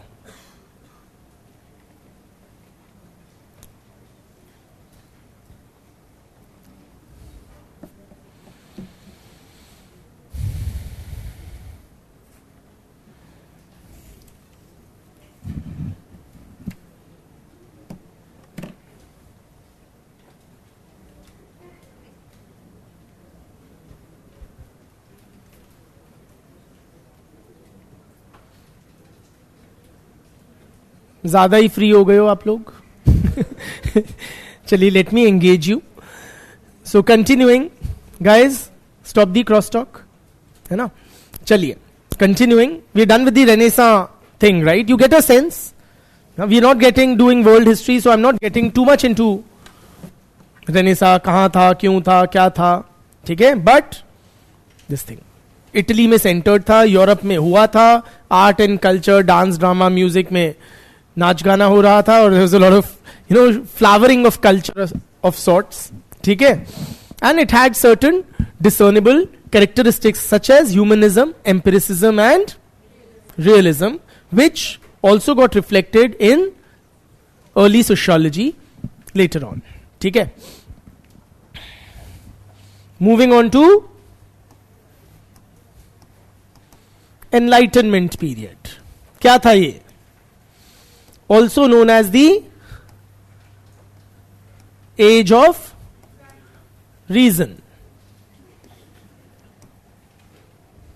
What was this age of reason or enlightenment?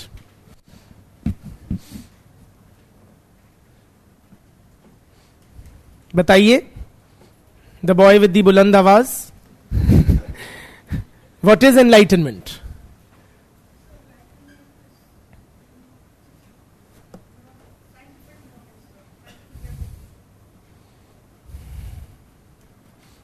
Try do better than that slightly.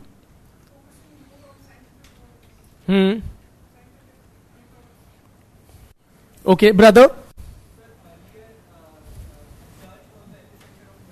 Yes.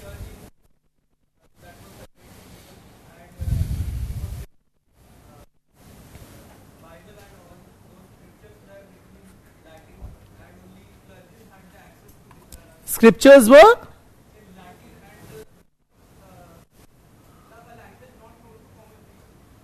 That's correct.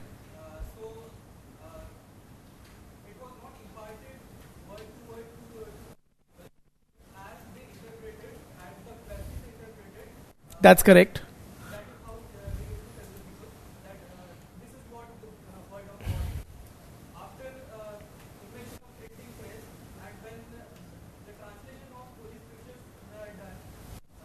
But this was sometime in the Renaissance period itself.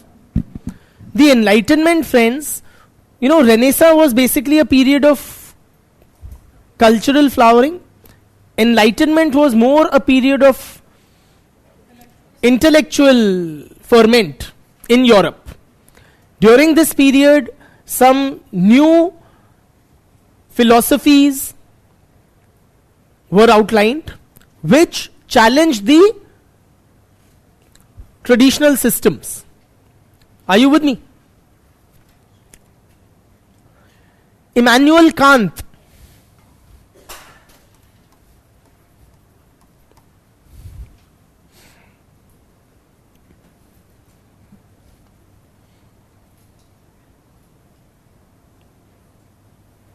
he described enlightenment simply as, and I quote, the freedom to use one's own intelligence.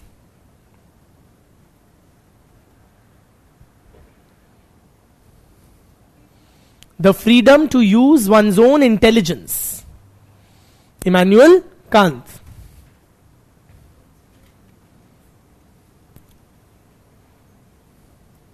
All right? Matlab now people were free to apply their own mind. In other words, you do not have to necessarily accept handed down knowledge or whatever you have been told by the traditional sources of knowledge. Are you with me? अपनी अकल लगाओ. बताई हुई बातों पे मत जाओ. Just because it is mentioned in an ancient scripture or because the ठेकेदार्स of religion say it is so. Are you with me?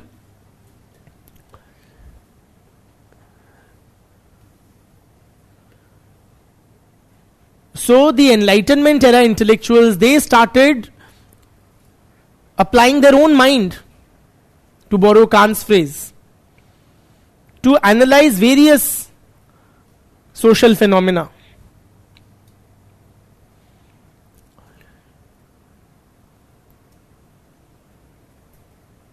For example, during the period of Enlightenment, you have what is called the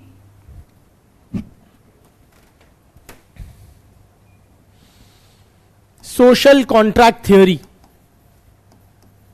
that emerged, gained ground. Social contract theory. In the writings of scholars like, absolutely,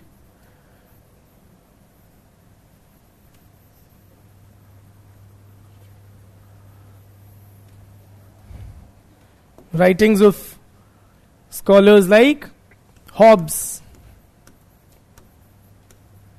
and John Locke, और क्या नाम लिया आपने? Rousseau.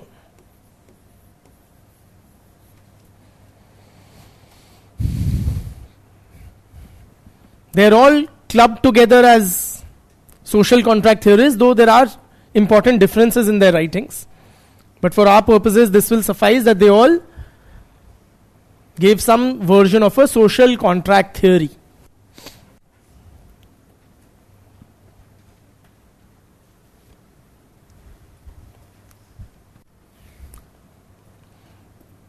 Basically, this was a theory about the nature of the state or government. Okay? It was a theory of the state.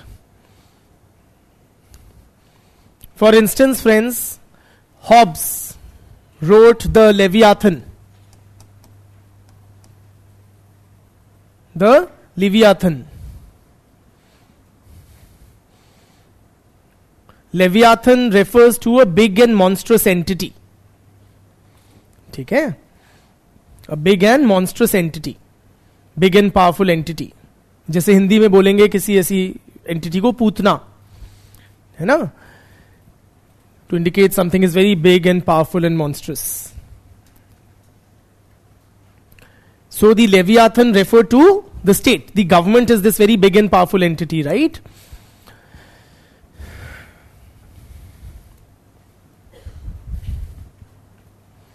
So, what is or why and how did the government emerge? What is the rationale behind the existence of government or state power? That is what he is trying to explain in this book.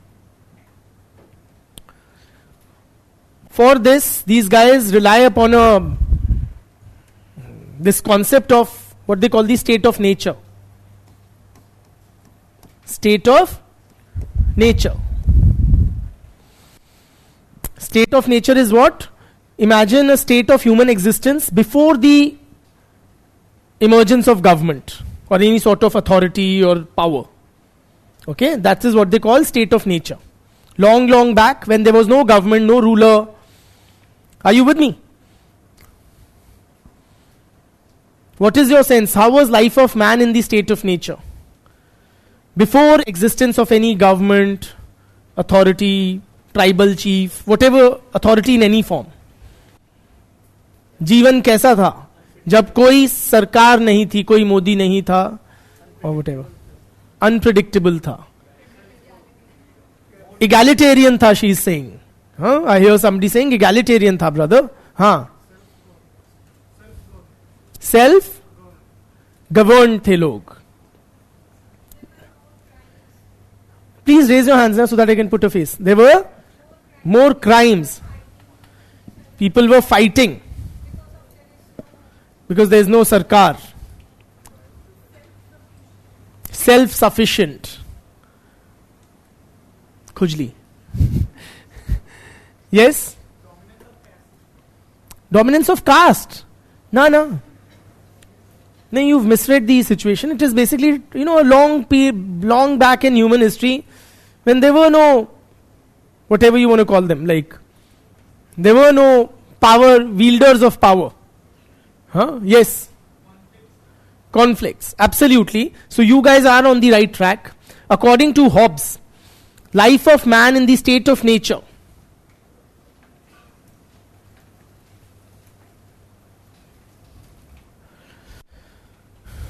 Life of man in the state of nature meaning a pre-government stage of existence. ठीक है ना?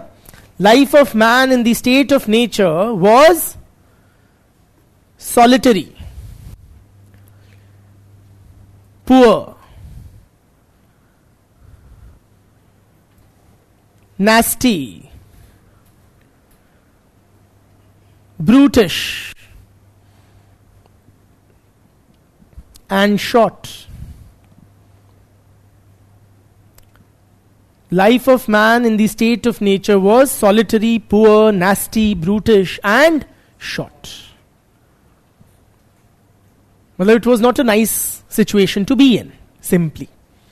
It was a situation of war of each against all. Are you with me? There was no authority. There was no person who could sit in judgment over the actions of others. That's what governments do, right? There was nobody to impose any sorts of rules and regulations. So everybody would do as they pleased. Might was right. So imagine if we are in that state of nature, right? And he kills a buffalo, that I will eat it. Then he's sleeping in night and he will kill him and take the buffalo. There's no stopping him. Then she plucks some berries, that I'll have them. She is more powerful, she snatches them away. Are you with me? There is no stopping you. So it was Matsya Raj, or big fish eats small fish. Everybody lived in constant dread. मुझे मार दिया तो, मुझे whatever तो, And because of such pitiful existence, because everybody was living in continuous fear of violence and death, people voluntarily agreed upon, or they entered into a contract, a social contract, to give up some of their powers in favor of a particular person. So we guys are living in that continuous fear of each other. Are you with me? So we say, yeah, too much, this is getting difficult day by day. It's not easy to pass another day like this. So what do? This guy here, he looks quite reasonable. Okay? All of us will agree upon whatever he says. Okay? So he is who? He is the first government or tribal chief. That is how government or political authority arose. As it was a result of a social contract. A contract amongst the members of the society who voluntarily give up some of their power, vest it in one person. And why do they vest it? For their own good, for their own benefit. Because I want my peace of mind, yes or no? My security of being. That is why I am surrendering some of my power, my volition in his favor. And I'm agreeing to abide by, along with you guys, agree to abide by whatever he decides upon. That is why he is emerged as more powerful than me. Clear? In other words, political authority is born out of a social contract, or a contract amongst the members of the society voluntarily agreed upon for their own sake. ठीक?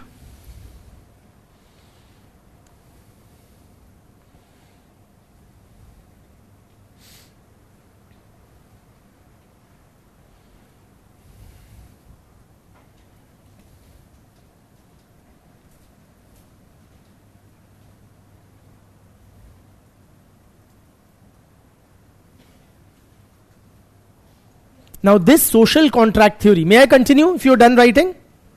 May I? This social contract theory, outlined by various philosophers from Hobbes to Locke to Rousseau, they all, just to a word of caution, all of them were writing different things, but all of them subscribe to this notion that government is a human social construct. Right? It's born out of a social contract. This social contract theory posed a very direct challenge to which theory? Sorry? The divine theory of kingship. The social contract theory basically questioned the divine theory of kingship.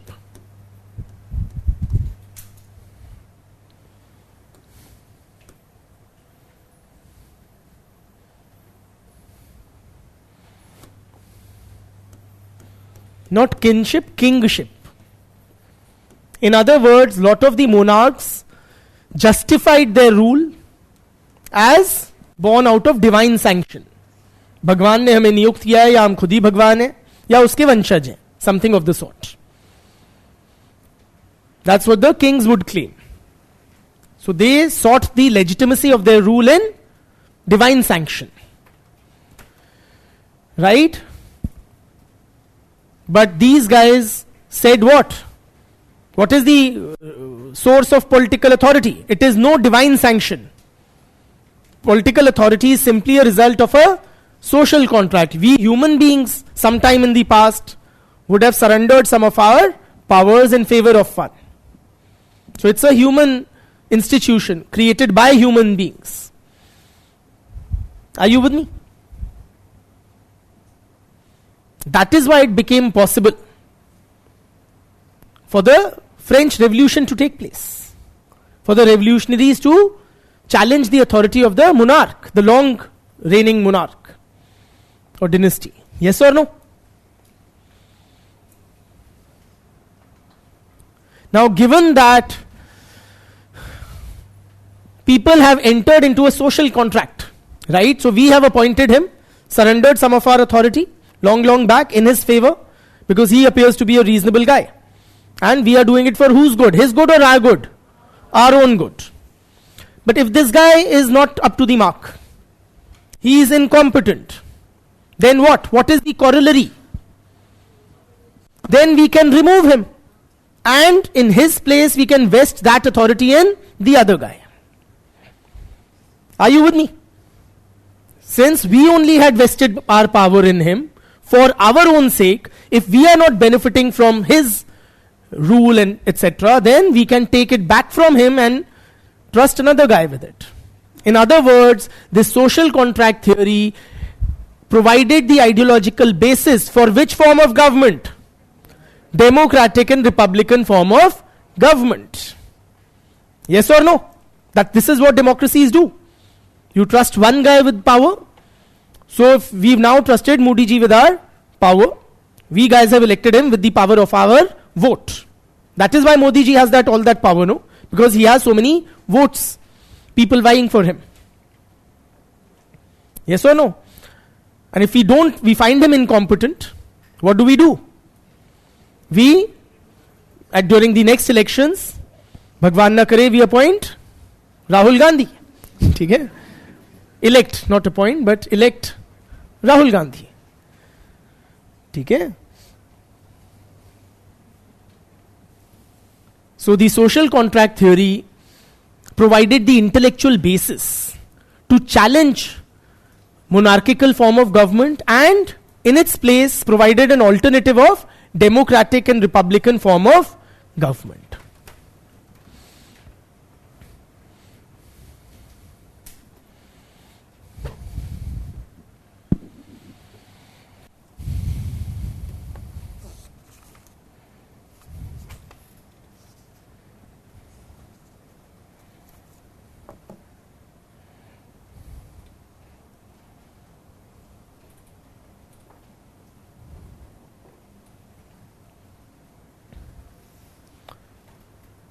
There was another fellow, Voltaire.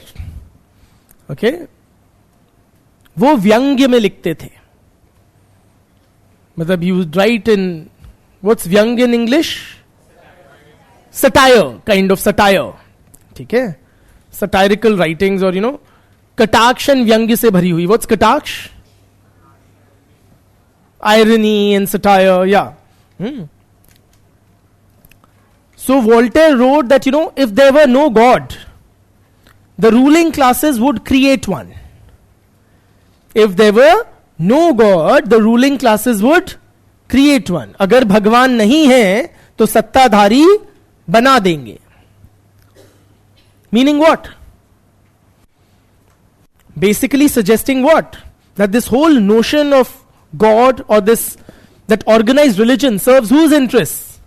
It serves the interests of the ruling class. It helps those in power to maintain, perpetuate their dominance. Are you with me? How does religion help those in power maintain and perpetuate their rule?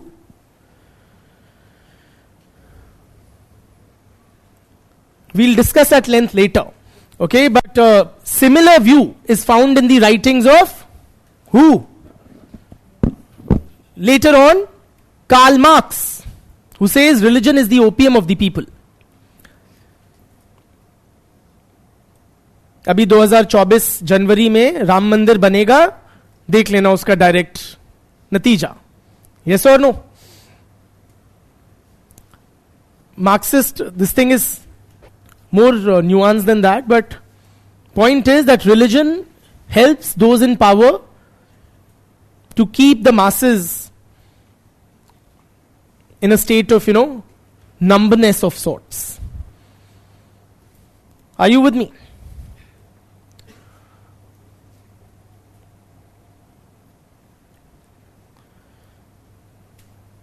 Adam Smith, नाम तो सुना ही होगा. कौन है ये जनाब? Father of, हाँ, कौन सी इकोनॉमिक्स? फ्री मार्केट इकोनॉमिक्स, हाँ, या what is called as licence fair economics. ठीक स्पेलिंग है, गलत है? मोटा मोटी ठीक है, कुछ ऐसी होती है. एक आध एस जेड ज्यादा कम कर लेना, ठीक है.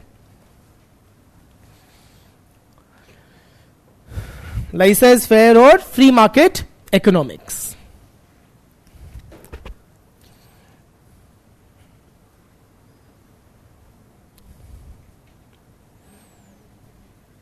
His main work, the most popular one, is Wealth of Nations. The actual title is longer than that. An inquiry into the causes and consequences of the wealth of nations, or something to that effect. But paraphrased into Wealth of Nations, right? Wherein he basically lays down the ideological framework for industrial capitalism and free market economy.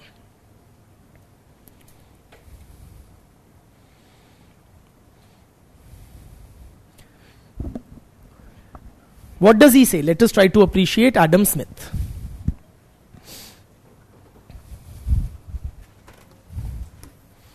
We are wrapping up. Those of you wondering कि 8:30 तो हो गए.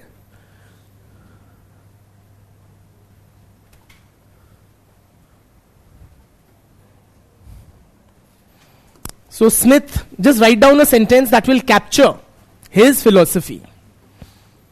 Smith Sahab says, it is not from the benevolence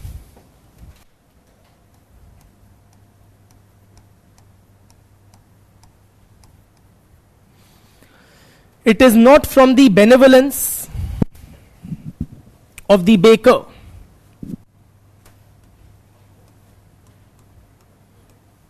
the butcher and the brewer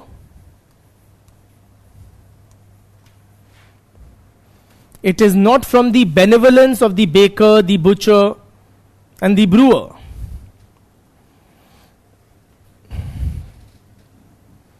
that we expect our daily bread.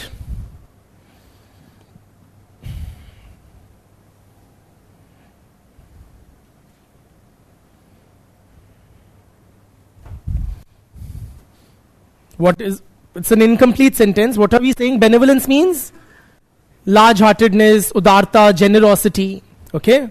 Or somewhat of a concern for others. It is not from the benevolence of the baker. Baker is the guy who bakes bread. Butcher is the kasai, or the guy who supplies you meat. Brewer is the guy who brews wine or whatever, liquor, right?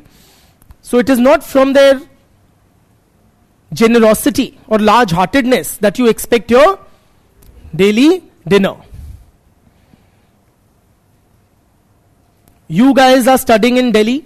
You've come from, left your homes behind and you have a tough life here.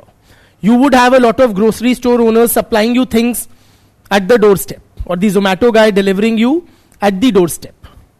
Why do they do it? Are they concerned about you? Do they love you? Are they really, or are they, is there a lot of sympathy which is generated in their beautiful hearts? That बिटिया कितनी दूर से आई है, परेशानी से गुजर रही है. I should do my bit to help her. Is that the intent? No. Then what drives them? What drives them? Their own self-interest. They're not doing it for your sake. They're doing it for their own sake. So if I'm a grocer and I don't supply you things at your doorstep, you will take your business to the next guy. Yes or no? And I want to retain your business. That is why I am providing you the best services which are possible. Are you with me? So please complete the sentence. It is not from the benevolence of the baker, the butcher or the brewer that we expect our daily dinner, comma, but from their concern for their own self-interest. Concern for their own self-interest.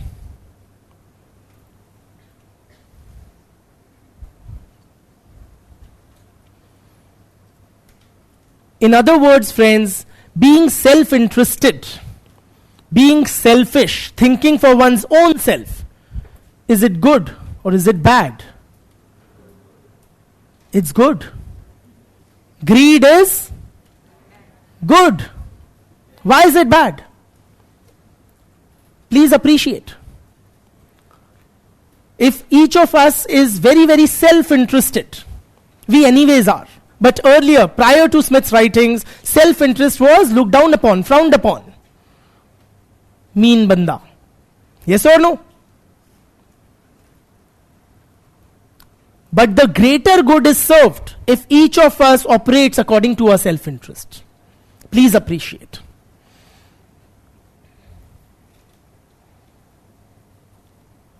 I put in a lot of effort in my teaching. Why do I do it? Do I love you? Do I know you? Do I care for you? Why do I put in a lot of effort? I really do. My sincerest effort. For my own self-interest. Yes or no? But please appreciate, that doesn't mean I will shortchange you. I will serve you to the best of my ability, but not for your sake, for mine. अगर आप successful होंगे तो किसका फायदा होगा? मेरा फायदा होगा. होगा नहीं होगा? And that is this thing. So, pursuing our individual self-interest, we all will strive to be the best at our jobs. We will do our best to serve the wider society in whatever capacity we do. अगर मैं accountant होऊंगा, मैं चाहूंगा मैं best accountant हूं. अगर मैं sociology teacher हूं, मैं चाहूंगा मैं बेस्ट सोशियोलॉजी टीचर हूं.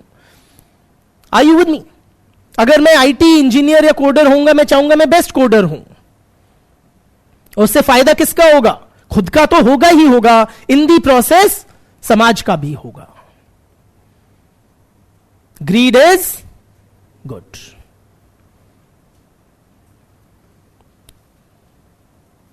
What is industrial capitalism?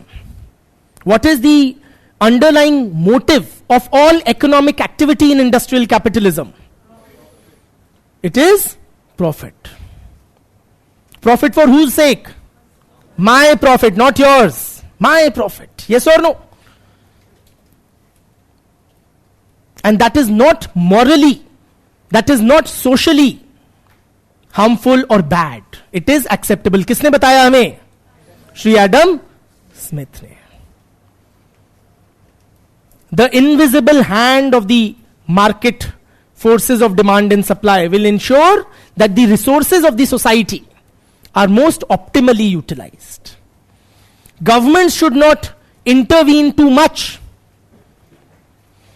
If market forces of demand and supply are given a free hand, what will happen? What will happen? The resources will be most optimally utilized.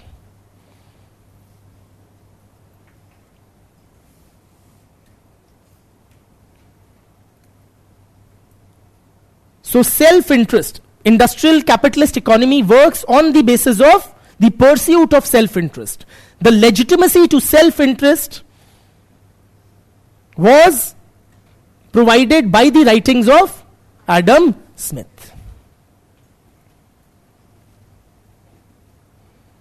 And hence the industrial revolution became possible. Yes or no? Edison ने bulb बनाया क्या आपके और मेरे लिए बनाया कि इनकी जीवन में रोशनी ला दूं, बेचारे अंधेरे में सदियों से जी रहे हैं? नहीं. जो बनाया बनाता बाद में था, पहले पेटेंट कर लेता था. यस और नो? जिसने स्टीम इंजन बनाया, जिसने कोई भी इन्वेंशन किया, किसके लिए किया? सेल्फ इंटरेस्ट में किया. And whom did it benefit? The wider society.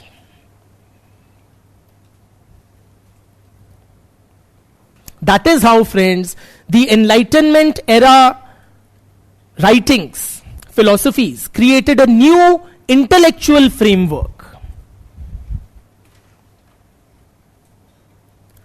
for the occurrence of the world revolutions. And the transformative changes brought about by these revolutions necessitated the establishment of the discipline of sociology. ठीक है? चलो. बहुत बहुत धन्यवाद. हाँ बेटा.